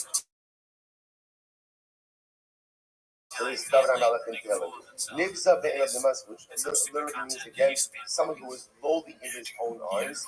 Zech Hiskiel Melech Yehuda. This refers to Hiskiel, the king of Yehuda. Shekirer Atzmos Aviv Amita Shel Chavayim. He dragged his father's bones, his fur. So Hiskiel's father was a man by the name of Achaz. So ultimately, again, he went ahead and he dragged Achaz's bones on a bed of rosh, introducing Avodah Zarah everywhere. Hiskiel was a tremendous tzaddik. One of the things that Hiskiel felt that he fundamentally and totally repudiate the idolatry of his father. So the way he did that, this is done. This is a fundamental and complete the creation of people. So the Gemara says, we spoke a little bit about this by Shalosh, this talking about his grandmother, about this concept of sometimes, needing to slap people in the face and just say, no, this is not what we do, this is not how we do it. Gemara was like, so it's my time, so why, I'm sorry. And if we say that eulogy is about cover to the living, my time, he did this ultimately again to be kapara for his father, for Achaz, naturally, because of kapara for his father, he should deny cover to Klal Yisrael. For Klal Yisrael is good also. Whereas again, this was important even for Klal Yisrael. Klal Yisrael for go to cover in order to go ahead and have kapara for Achaz. Tashma, Amar Lahem. So let's say so again. Remember, we're still tethered in a fundamental question. What's a fundamental question? What is the role of the eulogy? Is eulogy there ultimately again to go ahead? Is it honor for the dead or is it honor for the living? So Tashma, this is an incredible Gemara. Tashma, Amar Lahem. So we'll say this is Rabbi Yehuda Nasi. So Rabbi Yehuda Nasi, before he died, he gave a series of instructions to his children. And he said to his kids, he said to his family, do not go ahead and don't eulogize me in the small villages. Remember again, they were taking Rabbi Yehuda Nasi. He died in Sipori, and they were burying him in Beis Shar. So they were going to go ahead and take his casket. It was a journey. And essentially, they'd be making a number of stops along the way for eulogies. So he said to them, when you make stops to eulogize me, don't eulogize me in small towns. Only eulogize me in large cities where there will be a large gathering of people. That was his instruction. That was his instruction. So the Gemara says, now again, if the eulogy is for cover for the living, then what does Rabbi Yehuda Nasi care where the eulogy? What does it matter? Hasavar, Yaskuru Be Yisrael Tfei. So Rabbi Yehuda Nasi felt that ultimately, again, the larger eulogies, you're right, wouldn't be a cover for him, but rather again, it was a cover for Klal Yisrael. People would see that Klal Yisrael was honoring their Torah scholars in such numbers. That'd be a cover for Klal Yisrael. Incredible Tashma. So now it goes weiter. Helinu L'Kvodo. So now our Mishnah. What are we learning in our Mishnah? Well, said halacha is you're not allowed to delay burying the dead, right? But if they delay burying the dead for the purposes of honoring the dead, for example, La'avi Lo Aron V'Tachlitim, to bring a casket or to bring shrouds. Ain't over Allah.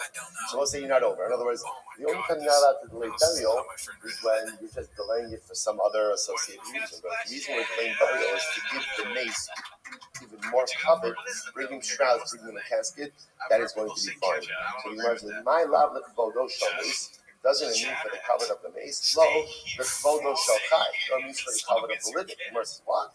L'kvodo shalchai navis leila mace.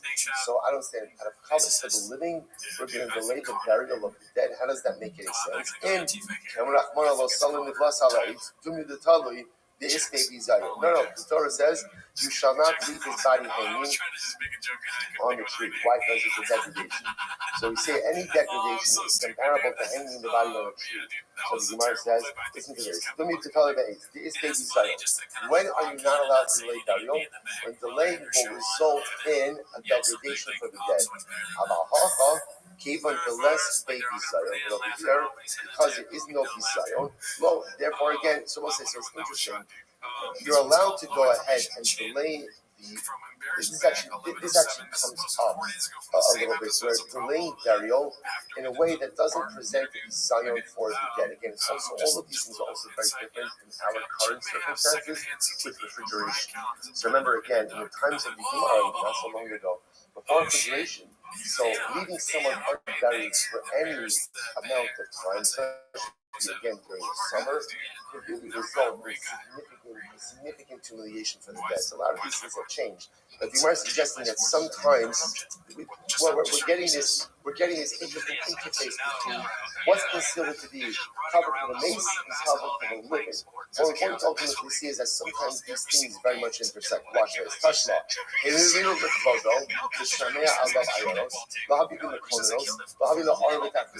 Over Allah. So let's say if you leave a person unburied, in order to give people more time to come to the Levaya, right? Let people know that so-and-so died, let people come to the Levaya, to bring, again, the criers, to go ahead and bring the casket, shrouds, in over. One is not in violation of Halalas Hamid.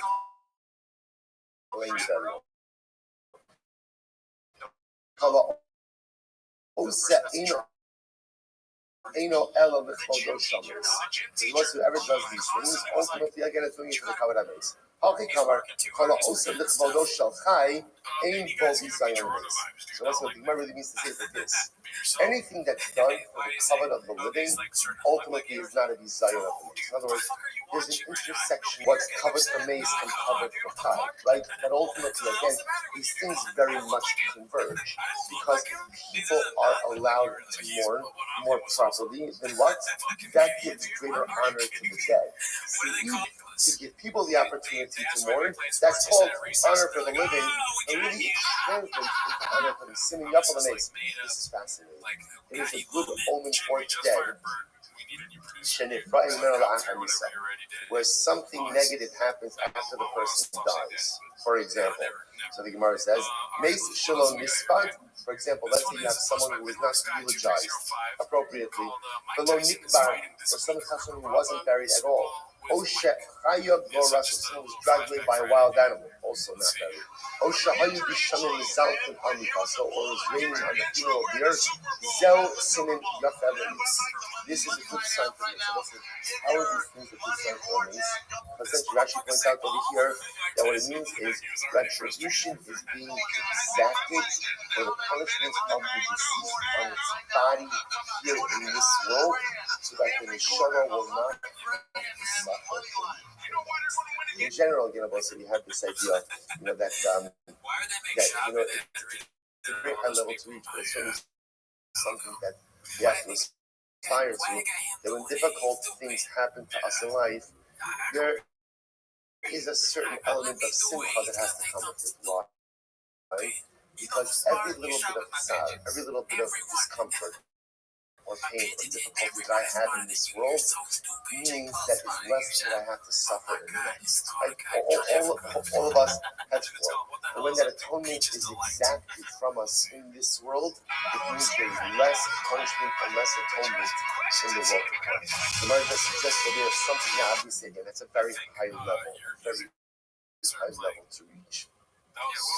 But even if I can't, sometimes we'll say life is about things that I know to be true, even if I'm not really holding there just yet. Incredible. So the Gemara says, now, so what do you see from there?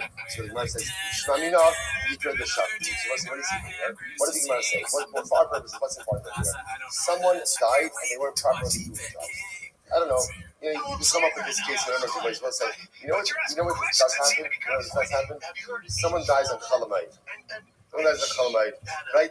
Or it's a grave site, today, in America, we're very used to funeral home levites, right? So, but again, in many places, it's not necessarily funeral home levites, right? So it's a grave site, and it's pouring, right? So a person doesn't get the hesed that they deserve. So the Gemara says, you know what? It's actually a beautiful thing, because since there's a pain in missing out on the eulogies, that lack of eulogy benefits the deceased. What do you see from here? That who's perfect? Wait, who do eulogies serve? Who's it for? For the dead. Eulogies at the end of the day, the living of eulogies are used for a benefit for the dead. A yikra the shakti, ultimately again benefit for the dead. Therefore, again, if the dead person doesn't receive it, it's part of his kapara. So I'm going to say, the bottom line, the Gemara says, Shmamina, yikra the shakti, u'shmamina. So we see from here, the eulogies of ultimately again are for the dead. The reality is, it's not really mutually exclusive. They can both be right. Eulogies have this duality. On one hand, again, the absence of this is incredibly important because, sometimes people don't understand the profundity and depth of a eulogy. And we'll talk about sometimes the most inane things Imagine for a moment a person who says goodbye to loved one. Imagine if somebody said to you, you have 5 more minutes to speak to your mother, to your father, to your brother, to your wife, to your husband. Imagine somebody says 5 minutes. You wouldn't say, thank you for the fact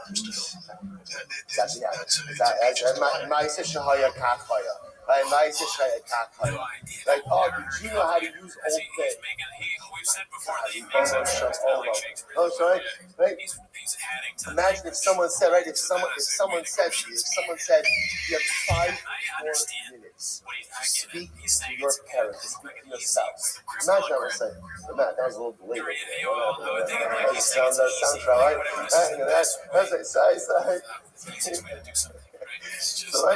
I'm just saying, think about this. Somebody said, you have 5 more minutes to speak to your loved one. 5 minutes, you and your loved one.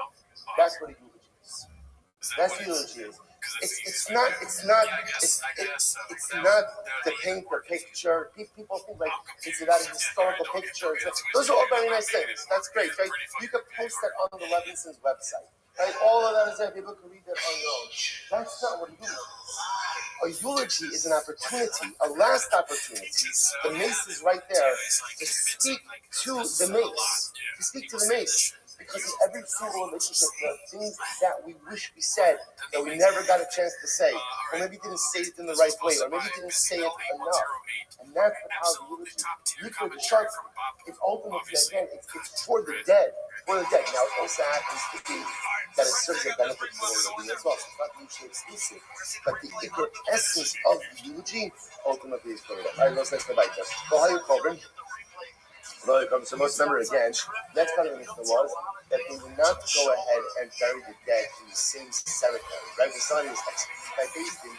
They were not buried in the same cemetery as someone who just died son. So the Gemara says, the whole kaf lama. Why? It seems so severe. So why do that?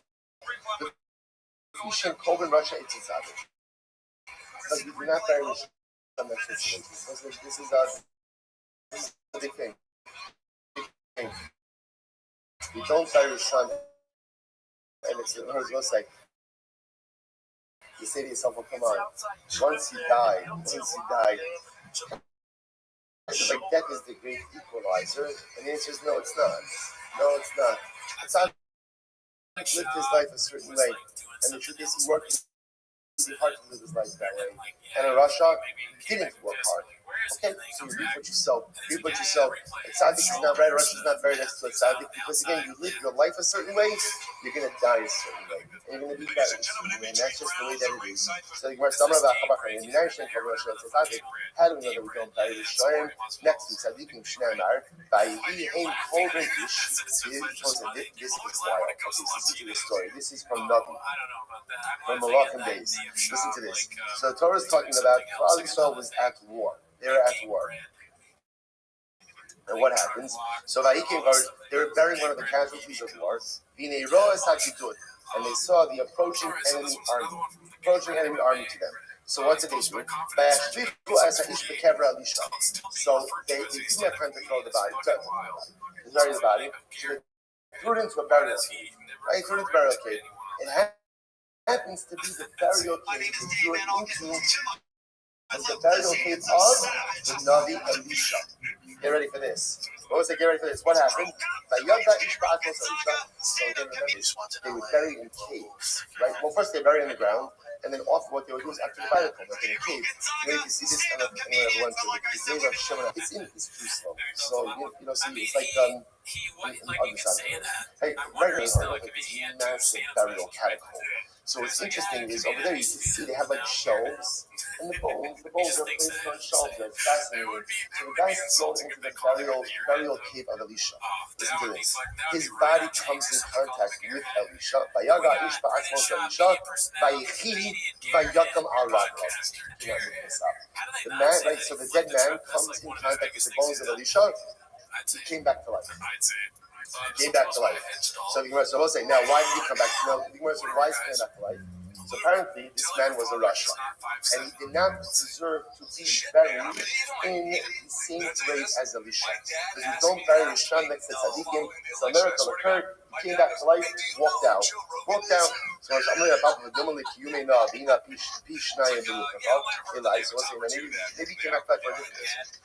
Before Eliyahu died, so Elisha asked him for a bracha. So Elisha said to Eliyahu, I would like to be doubly as great as you. Can you imagine that? And he says to Eliyahu, I'd like to be double as great as you. Now, so what that means is, remember, Eliyahu brought one person back to life. Elisha said, I want to be doubly as great as you. So Elisha therefore should bring back two people to life. Now, Elisha died, he only brought back one person to life. Maybe this was his Kishnayim. Maybe this was his double portion. Maybe this was the second time he brought somebody back to life. That's it. What's the first line? Here's the problem. It's true. The guy came back to life. We'll say what happened. He came back to life.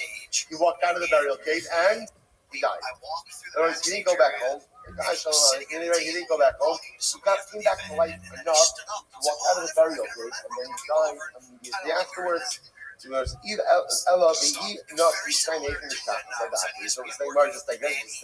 way, how did Elisha get his Kushnayim? How did Elisha get a double portion? When did he bring the second person back to life? Rabbi Yochanan, Sheripei Tsaras Naaman, Shishkula Kamesh. Oh, you know what he did? Naaman, who was the general of Aram, was stricken with Tsaras. Elisha cured him from Tsaras. And we know that someone with Saras is considered to be like the dead. So the curing of Naaman from his Saras was like the Tchias HaMesim. The Ksiv Alati Kames. So whatever was like, but you see what he's saying there. What's the difference? The difference here is that we don't bury a Rasha next to a Tzaddik. Ukishim Shem Korin Rasha Eitzel Tzaddik didn't say that we don't bury a Rasha next to a Tzaddik. Kat and Korin Rasha Hamar Eitzel Rasha Kal. So too, we do not bury a serious Rasha next to a smaller Rasha. Right? I guess there's like there are people who are expert Rishayim, and then there are people who dabble, right? Russia dabblers. Right? So let me show there's like a Russia, there's like a Russia law. Russia law, just like a shape of a Russia law. Right? So again, there are different levels of Rishayim. We don't go ahead and bury a real Russia next to a little Russia law. So we must the list of our book for us. So maybe you should have different cemeteries for every different Nisas base, right? There's 4 Nisas bases, 4 different bases. Have 4 different cemeteries.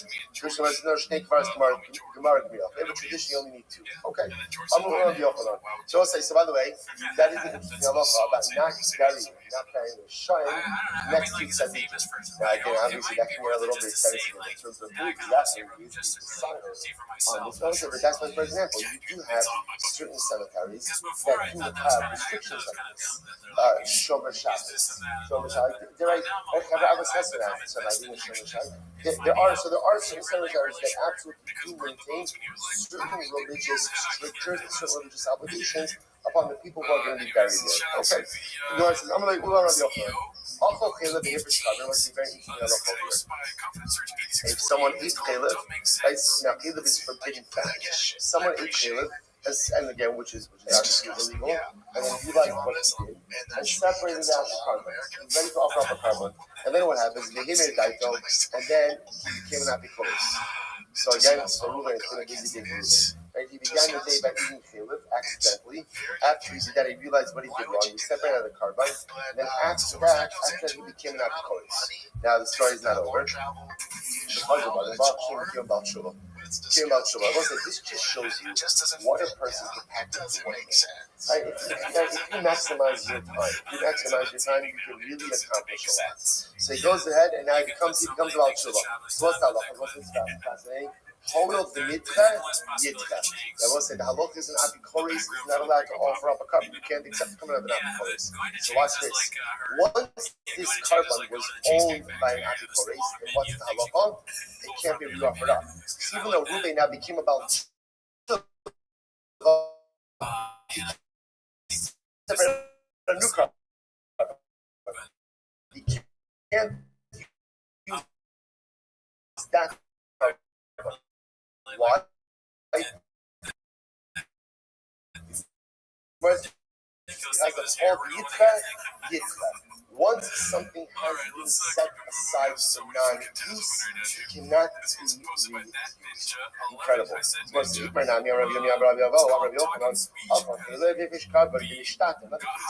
Ruvain ate Caleb accidentally, separated out a carbon, and then he became insane. Right? The Shota, because of it, but then he became insane again. So what's that? Since the carbon was owned by a Shota, it can't be offered. So you still can't offer up that carbon. Why? Incredible. Why don't you both these cases? They seem to be redundant, right? They seem to be the exact same case. So why do I need both cases? If you would have just told me the first case, ultimately again, of Apikarsis, I would have said, he became an Apikarsis on his own. But in the case of the guy that became insane, ultimately again, he didn't choose that just happened on its own. Maybe he's like someone who sleeps. And therefore, again, when he wakes back up, ultimately again, he can offer the carbon. The Ashton and Half, if we're just at the case of insanity, we should be the India of the Laxer. Does that the ability to go ahead and return, right? So somebody goes to when he's going to become sin again. Have a husband to the other Laxer, but in case we have the ability ultimately again to become about Shabbat, maybe halacha l'maisa, you can't offer that differently. So again, in both of these cases, you can't offer up the carbon. Why? Because essentially, if the carbon was owned by someone who is unfit to offer it, it is forever set aside for non-use. Even if the person's status changes, he's going to have to set aside a different animal. The concept is once something is set aside for non-use, ultimately again it remains set aside for non-use. Which is in life, there are certain doors that close that once they close you cannot reopen. See, we like to be able to think that if we don't take advantage of certain opportunities when they're in front of them, it's okay, I'll get to it later. And there are situations in life like that where if you don't take advantage now, in your session, the opportunity will be there later. But there are many things in life where if you don't take advantage now, once the door closes, you cannot pry it back open. You're not getting back that opportunity. Once again, you can't do it anymore, then ultimately again, you are done. Now, the beautiful news is there's always more opportunities, right? There's always additional things afterwards, right? But Lamaisa, again, sometimes once it's done, it's done. So you remember, that's why you have to be so sweet, to be mindful of our life opportunities, to be mindful of the doors that open in front of us, to take advantage, because we think we're going to get to it, but it's a little bit less busy, a little bit quieter, never happens. Remember, how you bought Kachin? So it's not here any dachas over here. How you bought Kachin is Be'ah. So this is by Irani Dachas, which is a city that is condemned because the inhabitants worship idolatry. And now again, let's say in the Irani Dachas itself, there were Kachin, there were sacrificial items. So halach is Kachin is Be'ah Yamusu. Anything that was going to be offered up in Be'ah should be killed. Kachin Be'ah Kabais, anything that financial sanctity, ultimately again should be redeemed. Why do you have to kill them? Why do you have to slaughter the animals? Once the people of the early Dachas are killed, ultimately again that's their kapara, and they use the kabanos. Once something is set aside for non-use, it remains set aside for non-use. That's the concept of Yitru. One second, Rabbi says, 1 second. Do you think that death by itself atones? In other words, we're going with this thing that death atones. Rabbi says, do you think that if someone just dies as a rasha, that their death atones for them? Rabbi says, if a person is a rasha, and then he just dies, natural causes. The Gemara says that's not kapara. That doesn't provide atonement. The Tanya of Shmaya, Yakala people perish Rabbi, something got to Tzibor. You might have thought that maybe, let's say a Kohen. Kohen has a father or parents, and his parents went off together. His parents became Apikarsi. You might have thought that a Kohen should be Matami himself for these individual relatives. Tamalomar, Ba'amov, Ba'osim Maisa Amov. Only when the parents are on the right together is the son who is the Kohen the coming for those parents. Now, what do you see from there, both right? You see from there, but they died. isn't death mechaper? No. Death, what kind of death is mechaper? When someone is executed, that type of death is mechaper. But just stam dying of natural causes, that's not necessarily mechaper. How can you compare someone who's executed because of his rishos to someone who died of natural causes while being a rasha? This is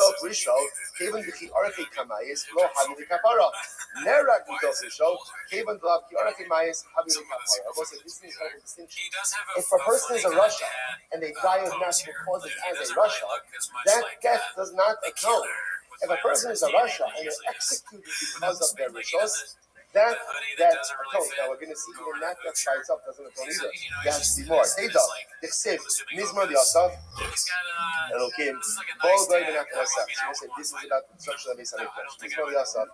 These Gentile nations have come into your Beis Hamikdash. They have defiled your holy sanctuary. They have given little again the carcasses of your servants as food for the birds. The flesh of your chasidim to the animals of the earth. Gemara says, love chasidecha mamish. Chasidecha refers to real chasidim. Real chasidim are truly pious individuals.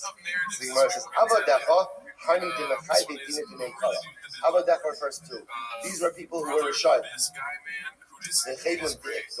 And once they were executed, once they were executed by Beis Din, they were called Avadecha. What do you see from here? You see from here that someone executed by Beis Din ultimately becomes a tzaddik.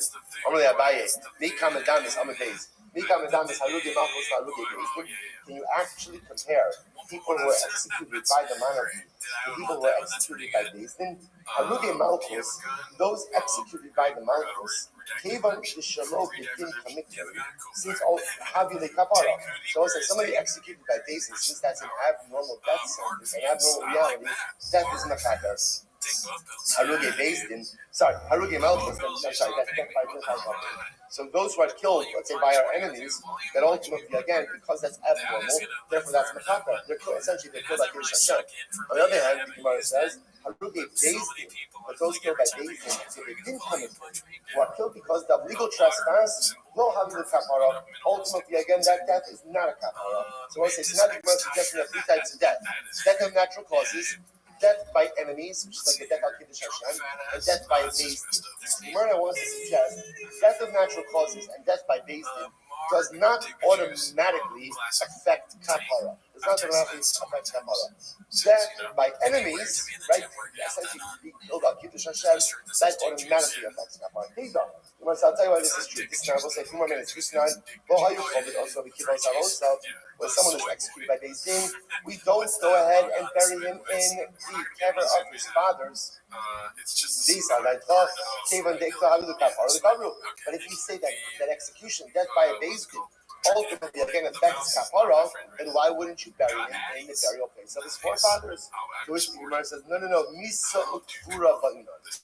No, really, the atonement requires death, right? Death and burial. And burial. Most of the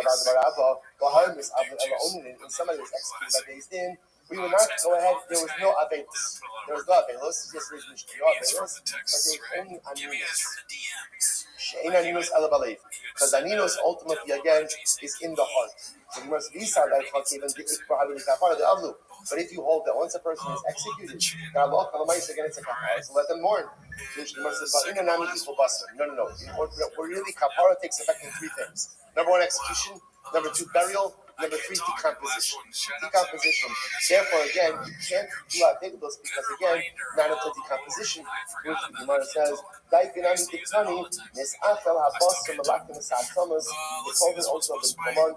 What do we see here? So what did the Gemara say?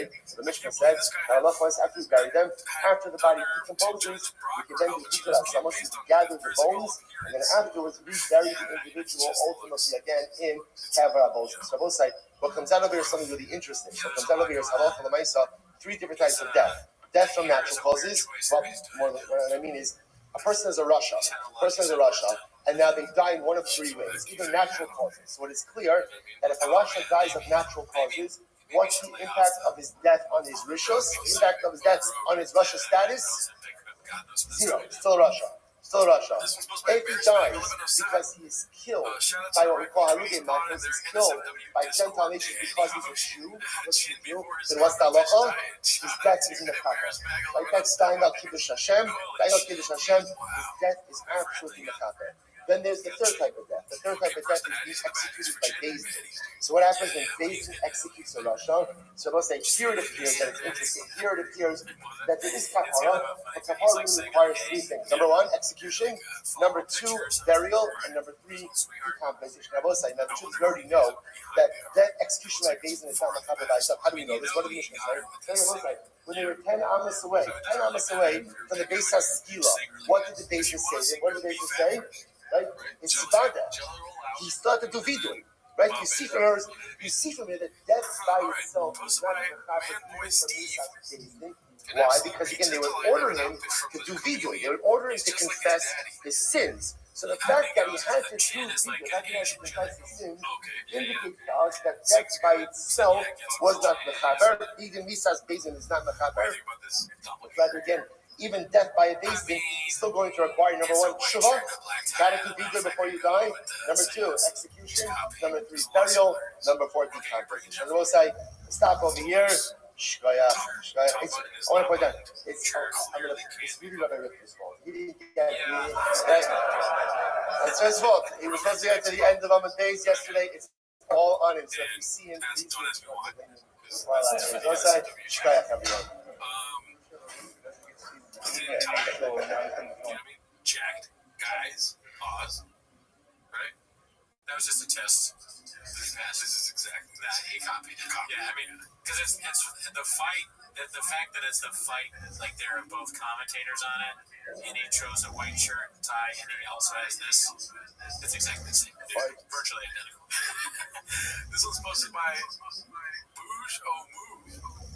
Papa talking about getting dog walk me. Change, remember the ultimate dog walk. Rewatched the first 10 minutes of this gym again yesterday, and it's truly insane that he thought it would be a good idea to go on this pod. And the first 10 minutes he missed it, getting on Call Island, but says he's going to therapy for it. And that's why he's not allowed social media. Alpha calls himself a comic multiple times, which is hilarious on its own. Talks about martial arts and denies the drug walk and more things. Really great stuff to James. Define bullying. Did he mention that in there? That was amazing. Probably there's in the first 10. Oh, but don't hold your breath because define bullying. People should see here. Define bullying. Bully the Rockstar game. It's actually called bullying. Did you play it? Yeah. Whenever you get bullied or like getting bullied, don't ask me questions. I said, what the hell are you trying to embarrass me? I very excited when it first came out when I was probably 10. I want a video game where you can do this, design the players and make good thigh. This was posted by Sorry Phone 1676. This couple makes a fart when they're all posts like this. 100% question we've been asking for a minute. I know. I like that you're laser focused on his the way he does that because I didn't really pick up on that until you did it. It is kind of weird for an old guy to just constantly have like a wacky pose like this. But now you should be learning. I mean, keep in mind, now like, you should be learning, and again, and Yeshua says, there's choices. so which It's just one like weird to make the same choice, and it's not getting you there. Right, Also, he's starting to like dress, and I don't know if he's always done this, but it's almost like he's trying to be like old Ice Cube or like NWA vibe with the like Eazy-E, the hair and the head going back, you know, and like the shirt, the shirt jacket, and the beard and the hat. It's like he's LA and like the 90s, you know, straight out of I'm trying to think of Calabasas, straight out of Calabasas. It's going to be hard though to say that it's not a natural face for him because it looks like he's saying, what? It's what the CT does to him. Yeah. All those wacky people. It's like he's saying, what? That's what he thinks is like in the picture. We're about to take a picture saying, what? So geez.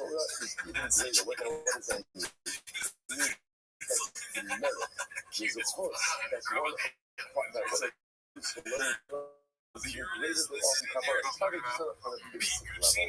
makes so much sense. Remember, offering up kabbalas something that someone else does for me. It's the It's natural true, I assumption think with Shad, right? it's important, but when I say I'm not interpret active you. Torah, He's is a something that weirdo. I actively engaged in. Being Shnei a Amar, weirdo is probably the wrong word, Chatabasi, but Amri you know what I Abai mean? You Rabbi, can't which even was shake also shit. really just a profound Gemara. If we have We're the not done with that opportunity narrative, by the way. to engage in Haphazard something posted that's this with even standard blue greater, collar truck even guy greater than pants. the offering of kavanos. So Gemara goes like this. Amri Abai Rabbi, Hi Kamarav and Maya Bisalei. He's wearing like What do we Harry do with this style pasuk? pants with like In a Eretz Yisrael, fucking following pasuk. what's that stupid company that does the sport shirts? And Fucking Mahasada Under Armour, Afarisa, like an Under Armour type like workout shirt. what do you do in the end when you're very humiliated? He's amazing. You call with Esra Echad. So I've been a You know, fan. have Always argument has to been. find what you need to do. To Let's see sold here. Acher Al Okay, Kadno. Cupcake To those 8101. who reveal Is the this the worst secrets of the other. podcast of So all what time? is This the will be Shashon a narrative that we posted 4 months ago when they recorded it. So the first rock was upset It with is the Klal most Yisrael. viewed. So he says to Just Yecheskel, got the go and say numbers the following thing to Klal Yisrael. Go and tell They're them, both being shadow Avicha banned as we ha'amori, speak. Yeah, come on, guys. You know so that. this is Like, you know actually YouTube. pretty Fucking intense over here. look, Go and they tell do them, everything they your can to father put a is stamp an on Amorite, or to stamp and your down mother is free, a Hittite. free speech. Now this is the Inch reference with to the them fact and the that Chinese Avram have. and Oh, is Sarah this the worst came upvoted from the post of all Gentile time? nations. Hashem is I've upset seen with it. Klal No, Yisrael. that number's He good. says, go tell them 437. that your It's not father is a 558. Hittite and your mother is an Amorite. This one's posted by, and by the way, our Reddit is terrible. But join the Reddit if you want to do that. This is posted by 4-0-97889. I don't know why Papa wants his credibility from the football fighting comedy, bicycle tough buddy, fish car, T-ball community. It's never coming. I don't know why he wants this credibility from the boxing community. It's never coming on Jake Paul's. Dude, just that face, dude. That's so funny. Like he's like, I said what I said. What are you guys gonna say? He's got so many good pictures. More than other celebrities, he has like a hilarious picture for any post. And that's part of the reason why we are suggesting that he stop taking so many of these pictures. Because you're just giving more and more fucking material to make a douche. This one's posted by Frex50. Charming number 4 coming in hot. This one probably should have before, but let's see what it says. Been keeping a secret for months now. I've had the worst anxiety about it, but today I'll finally be able to share. Oh shit. Don't know what that is. It's like a dynasty. Let's see here. Raised a red flag. The numbers guy been there. Check our beer there. Cheese to that. This is very interesting. Fake followers 27.82%. Engagement rate 0.29. Average likes 3.4K. Average comments 107.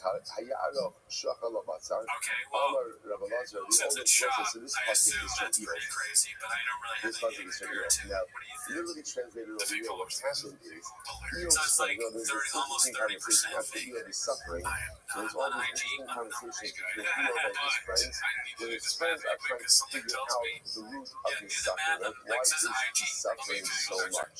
So they say to Eo, had you davened, would you not have been saved So from you're this always calamity? thinking. We gotta do the math of, what's 20? I didn't realize it shows the followers there. So 27.22 with 333,000 here. Daven proactively. That's so many fake followers, man. God damn, I'm not good at math, so I have no idea where that was at. I'm not a numbers guy, so if I got that wrong, please excuse me. I think that sounds about right.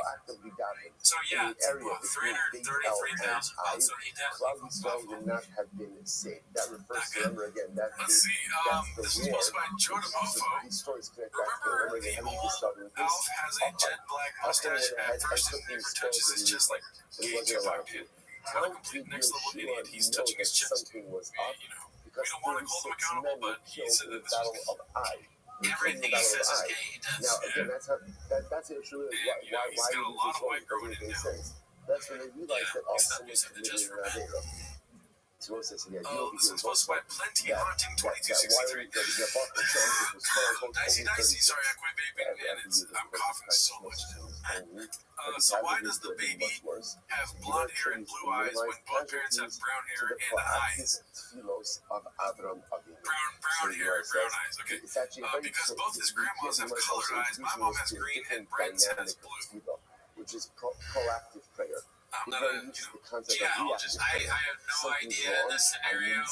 But I'll tell you this, I mean, Brennan Schaub, I just believe that, he's what's strange to me is not so much while things are this calm, situation while was strange things to me are is still good, that Brendan Schaub recognize that things is can Mexican, and do right? change Like, so so quickly. the child should be Davening to the Ribono Shel probably Olam 100% to be Mexican, for right? All active brown. Yeah, it should be stabilizing a brown force, child. That's so that what's weird, things not the hair should color. not Let's go go to the first comment. off the When she rails. says brands, HaKadosh Baruch I Hu finished the Adonai fridge. Okay, Davening we're here. proactively again That's all the for sense his we children. needed. Beautiful This one's posted by Flaming Legs, Flamingo Legs. Got it, dude. I didn't have to join right so there. literally translated How soon actually until says Papa over here, goes for broccoli head? I completely, I like this narrative, dude. Yeah, it's gonna happen. Oh yeah, Chang's always forecast the future. They know Papa very well. They see us coming, and I totally agree. This popular haircut. I saw a tweet that about this haircut where it's like women will let a guy who looks like this run their whole life, and it's just a stick with his hair. So yeah, no, he's gonna definitely do that. A million %.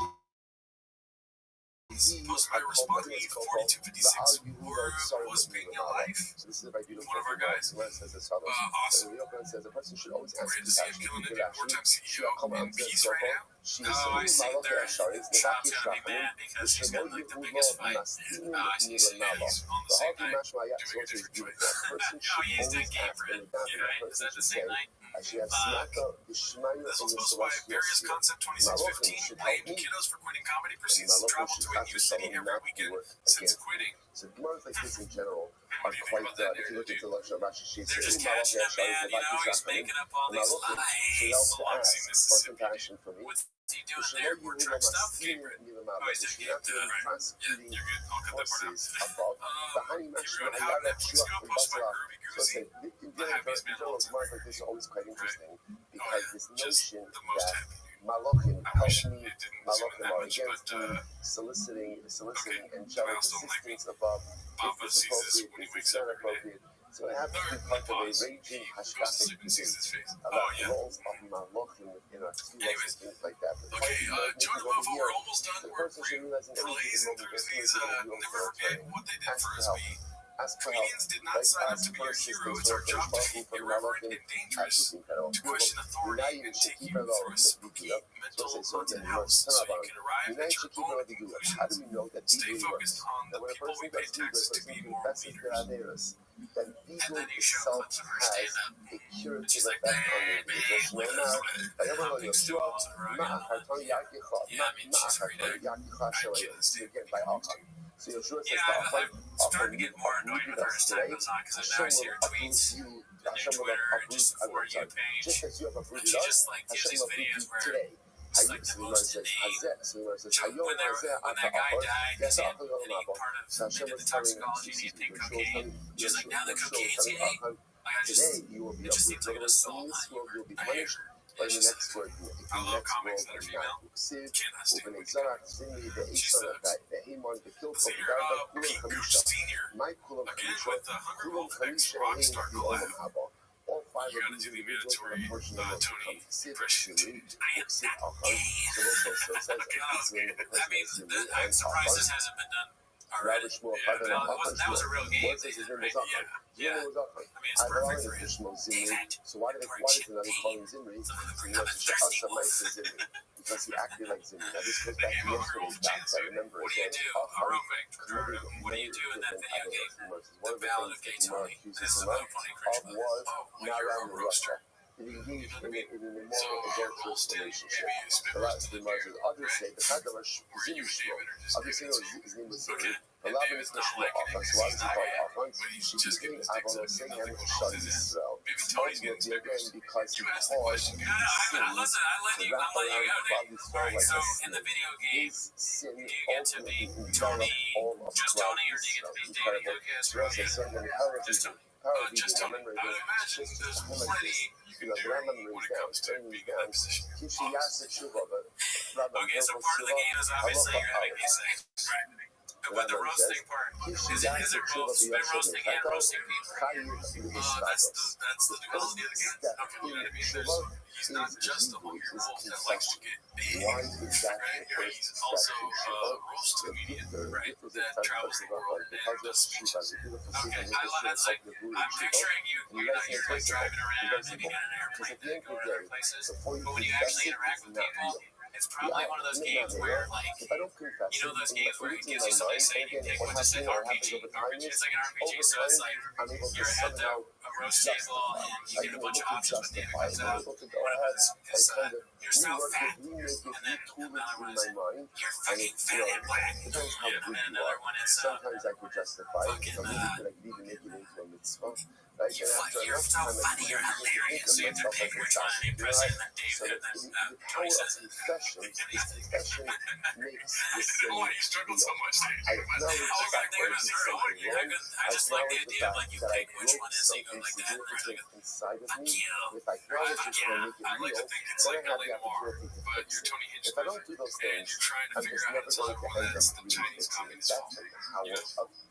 Yeah, So therefore, that would be cool. Like, confession getting canceled itself, and trying to just the navigate confession through life. itself You has a get real maps because you ability moved that's to right. Austin, you go from Ohio to You know, Los it Angeles, fucks you know up what the I mean? idea Yeah, that dude, when you getting canceled is like so dying. So when think about that, you get canceled in the game, it's like, how does that make any sense?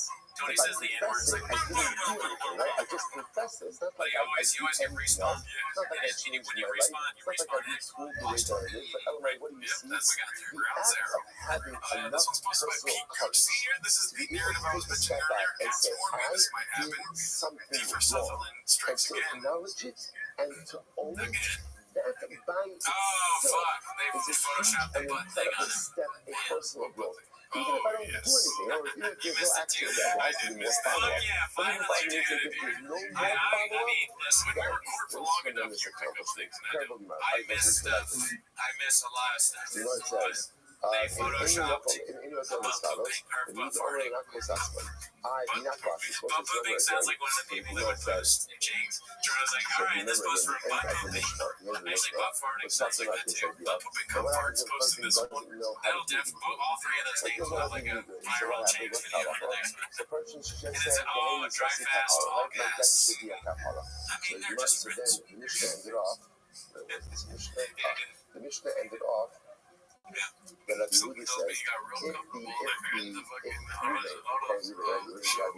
She looks like she's like one of the drive girls, like she's a car girl, you know? I think it's like taking pictures in the car and shit. She looks like four of my exes saying no So then the conversation that's the leader, that's the case, everyone's going to say that.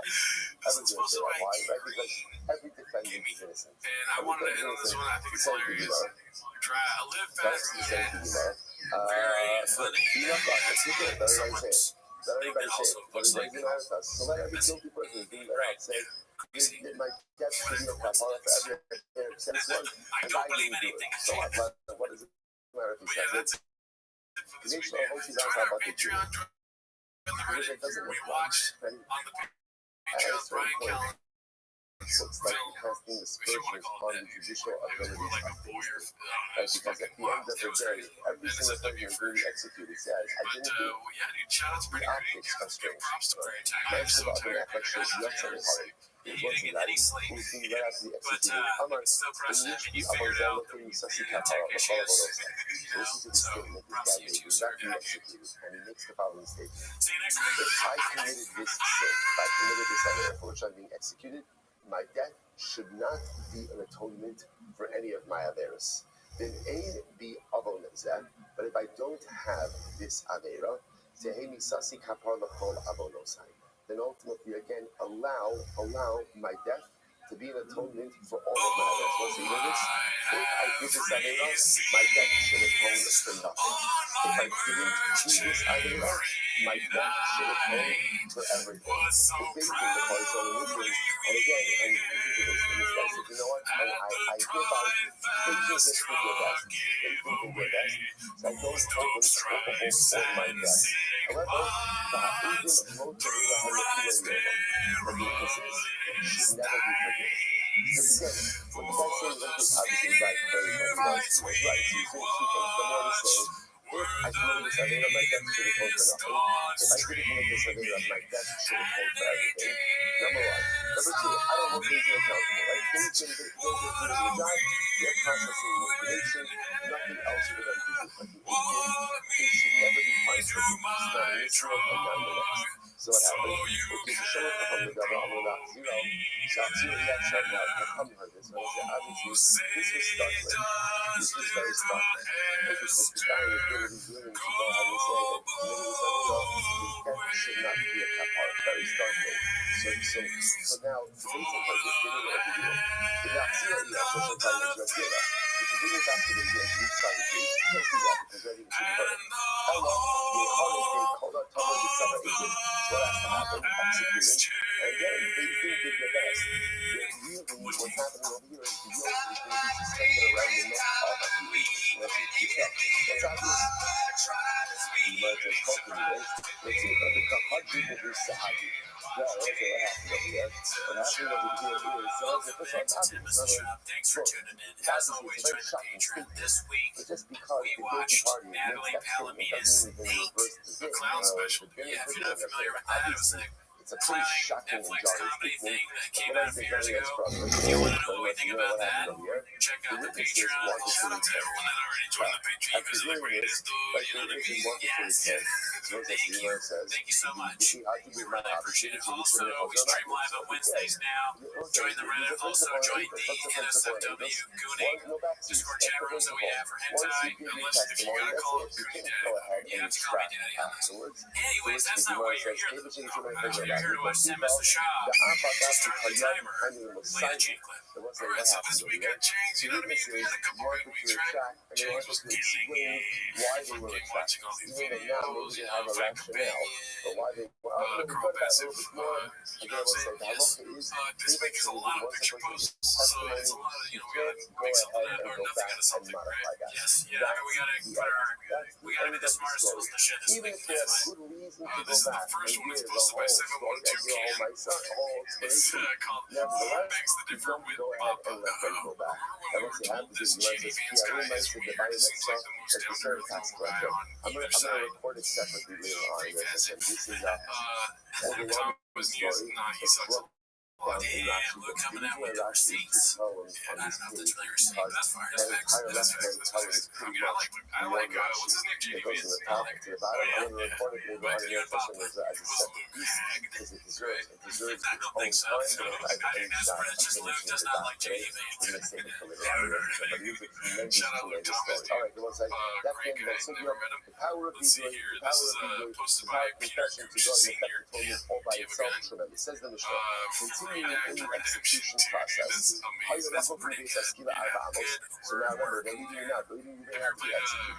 So now let's say when they were 10 hours away, that's when the whole video gets the execution process. And I was trying to play it, but I kept like when you know the part where you have to do a vlog in your car before you go on, I can never get my phone to work. Plus, I kept trying to film myself while I was driving, and I was like, people could do me. And then also, if you're not careful when you play Reenact Redemption, there's this whole thing on Reddit. I don't even understand Reddit, but people post to make fun of you. It's like losers, you know, the people that are spaceman, they don't even have a profile in their cats or whatever. Oh, for sure. Yeah, when I've tried to play it, my shit should have started with baseball season. Just had some sort of little piece of Fucking I bought it, and then next thing you know, she's collecting dust. small article of clothing to cover her phone and her back. It's like I can't do anything else now. I got a copy there. You know, and like my son, Denver is really good. And my other son, Lion. Denver and Lion are great. Baseball, T-ball. And I just love going there and stuff, but it's just every once in a while I gotta fight some more Starbucks. Yeah, that's a lot of this. This is Papa on his way to Starbucks with the homies. Oh yeah, you know what? The best thing about it is you get to ride a horse.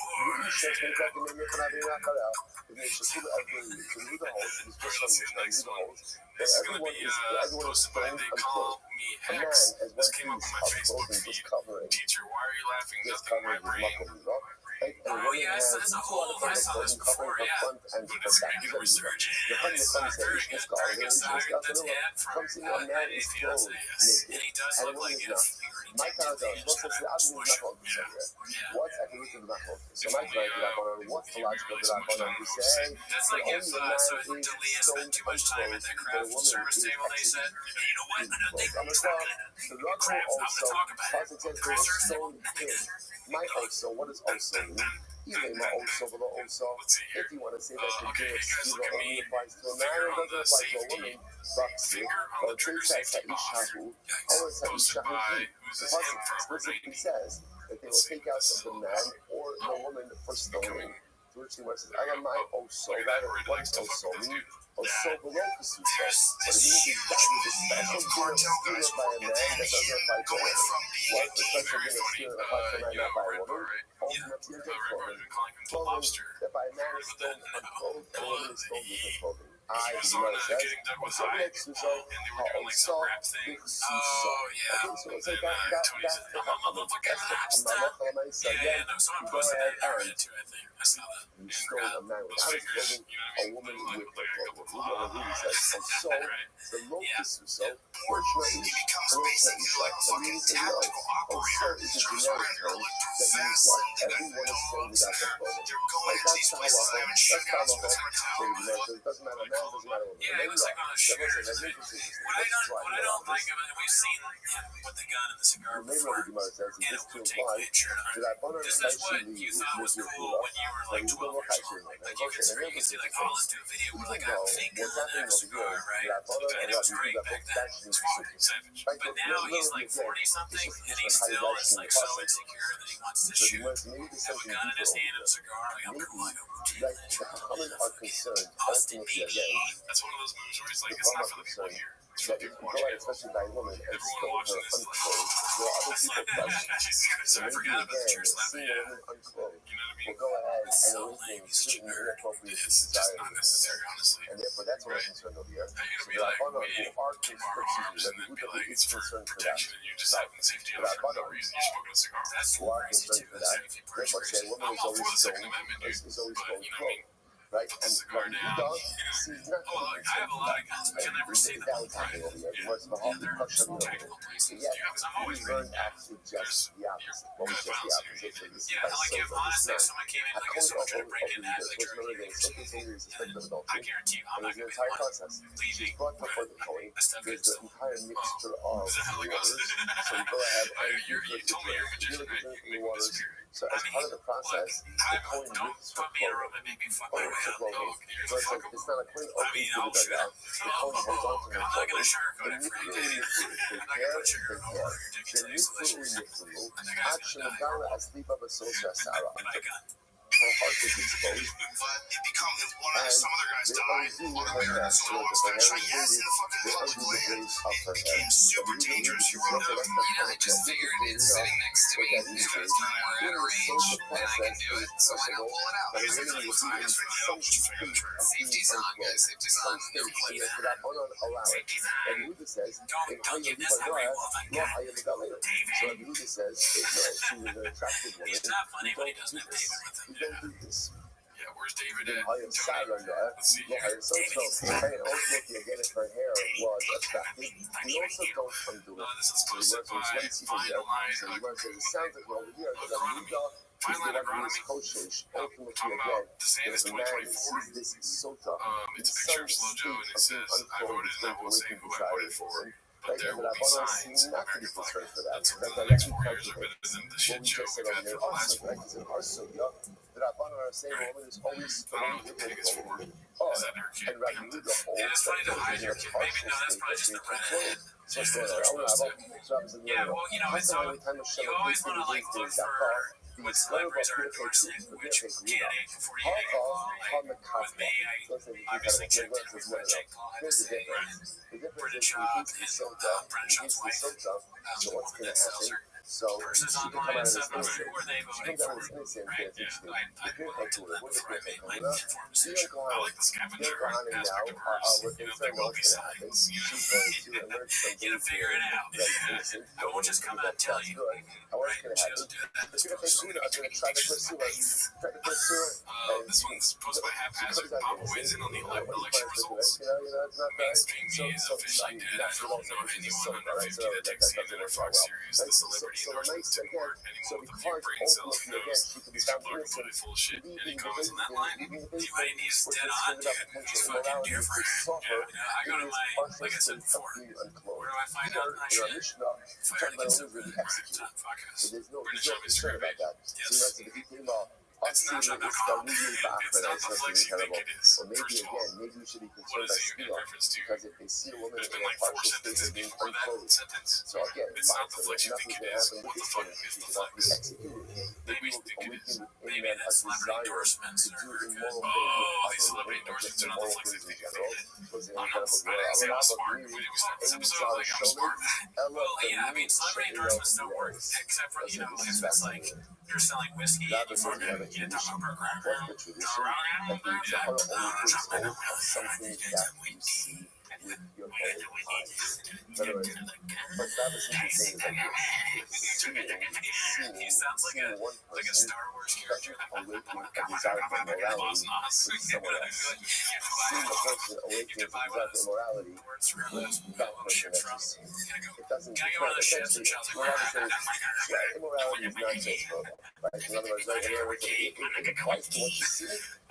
The left ran on hate and thought Americans were dumb enough to vote for someone they never asked for in the first place. They were told this was a close race and it wasn't even remotely close. 80 fast, wow, dude, he had to come here. He's preserving any facets for true, like 80 facets, you know. They tried to separate us. They told you America was racist. They told you if you vote for Trump, you're a Nazi. None of it worked. The gig is up. The woke crap, the DEI nonsense, that's all that. We get it, say it. Protect the border and keep us out of war. That's it. Thank God. Us. I don't know what the us is from. Thank God in lowercase US. US, like, here's probably just break so fast. Yeah, and then a lot of soy boys and white dudes for hers will be in the comments. Enjoy your day. It's over. It makes me think that Brennan is like leaning in towards maybe he's not white. Yeah, not a white dude. In the comments, right? Are you white? Right. No white dudes for hers. I know, but. I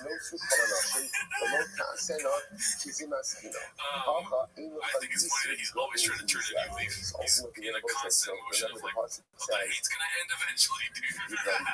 He's gonna be there like, now everybody knows that the whole reason was because people buy into this woke DI crap, but that's the reason that my views are going down. I like that the fucking flag is not fully in. Oh, yeah, it's kind of awesome. Yeah. What I was trying to say, though, is that a lot of soy boys and white dudes for hers will be in the comments. He's trying to calm down. Oh, right. So he's trying to be like, oh, these haters, and like he made that happen. Yeah, he caused it, and also it's the people making fun of him. They're just soy boys and white dudes for hers. It's not cats. Yeah. You know, like if you was going to say a lot of homeless cats are down here are going to disagree with me or something like that, that would be hilarious. But no, it's just these pussy white dudes for hairs and soy boys. Right? Who the fuck says soy boy? I don't know. Remember when we looked it up, we still didn't really understand it. Yeah. I mean, he is a soy boy, right? I mean, he dresses like one, right? He drinks out of straws. He was like, oh, please soy boy would drink a straw. And there's like 1,000 pictures of him. So he's calling himself a soy boy. It might be a self-hate thing. You know, he just like notices things in himself. He criticizes in other people when he sees himself projected. And I listen, I'm happy that Trump won. I'm not gonna lie, right? But Brennan Job endorsing him kind of makes me think, double thinking. You know, I do interpretation. Am I doing the right thing? You know what I mean? Yeah, no, I mean, and you saw them kind of go back at it. But it's like, on both sides, have there people where you're like, damn, that person agrees with me the most agree. Yeah. So, but there is the constant fear for, I would imagine for you, that, oh shit, Jake Paul also, and Brennan Job, Mike Allen, of the most constant. Yeah, the constant hate. Yeah, fuck. Yeah. But we'll see what happens too. We'll go back to the show in 4 years. This one's posted by Compute Time. It's called Now That Joseph Rogan Has Officially Endorsed BJT for President. How long will until Bob parrots the endorsement? I mean, probably the next episode. I mean, just honestly, that post, I mean, dumb bit endorsing Trump, dude. Yeah. We're not trying to assassinate him. He's talking to Tulsi Gabbard. And Tulsi Gabbard interview was kind of like when Chris Farley and SNL was like, do you remember the time you did this? Remember that? Such a reenact. Yeah. God bless him. This one's posted by Toronto Rapture. It's called Imagine Having Theo being this much of a buzzkill. This is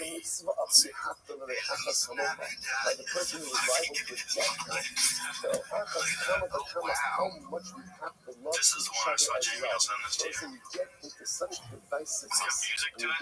This is like when I got the hair surgery.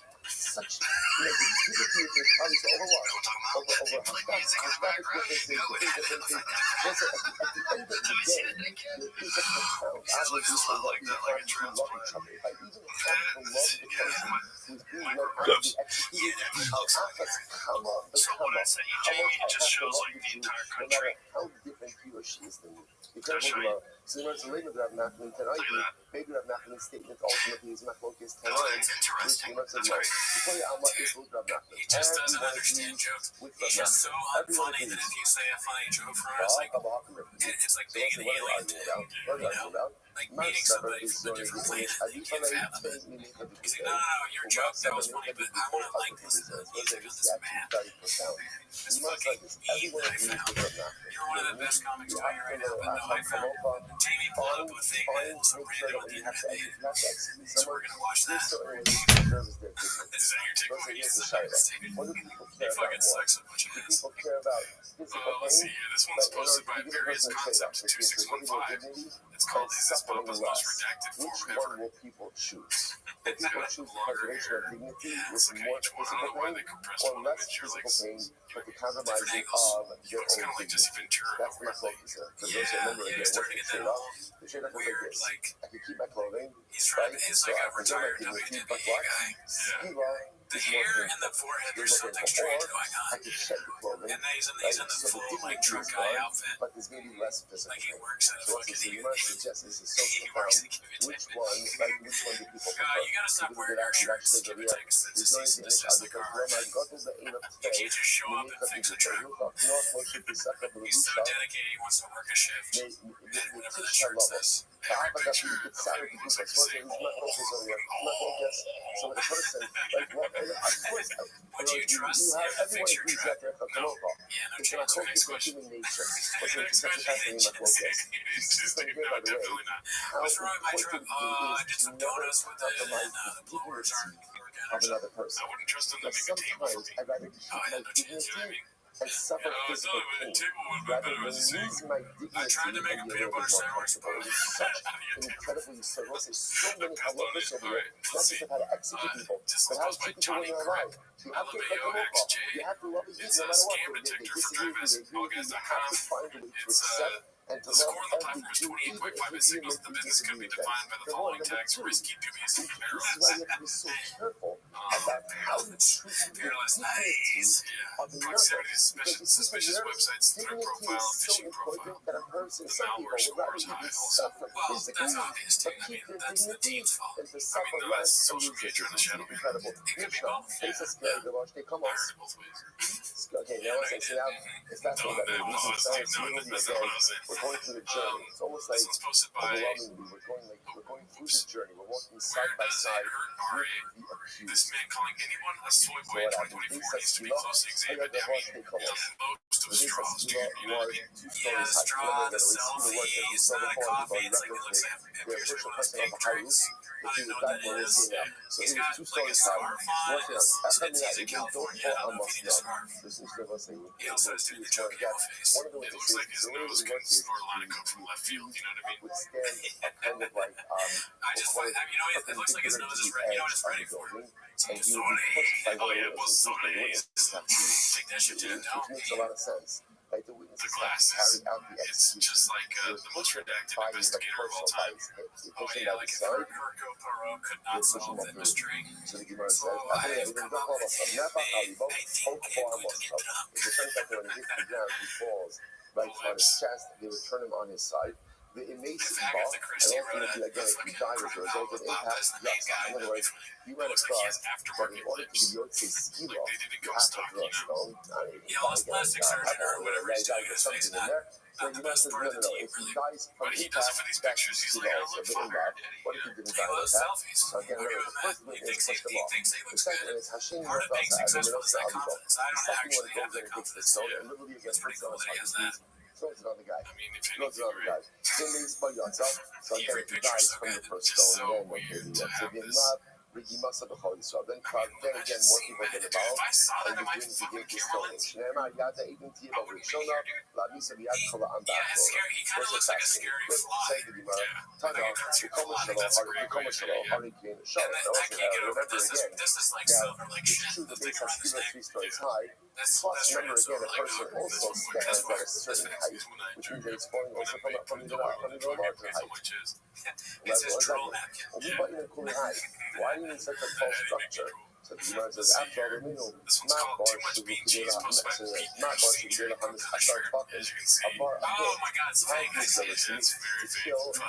depth of 10 tefachim. Okay, so then the Gemara says that even a height of 10 tefachim, that's a relatively low amount, but even a height of 10 tefachim has the ability to cause someone to die from impact.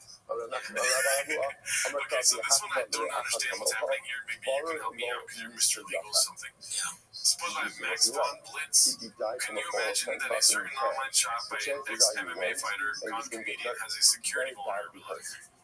I don't understand. The idea over here is we want there to be a fall that is high enough that the probability that a person is going to die that's what we want. That's what we want.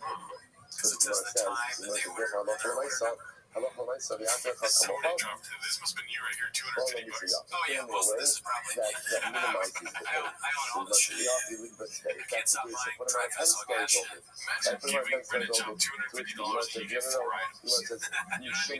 That's crazy. $250 buying that is mom. Probably. The body will become intensely mangled. Right, mangled, and again, that would be a lack of cover almost against the base as well. So we find this middle area. So in general, how do you know that the accused, right, if the guilty party is pushed off the building, in the 2016, but not in the 2018, 2020, or 2022 elections. So, how do you know that it's pushing and stoning? I mean, he has a lot on his plate. He's got his work coming up. Before dry vessel gas, there's 2 attempts. This would take like 10 to 12 years. So you're shooting this like 20, yeah, so I mean, I get it.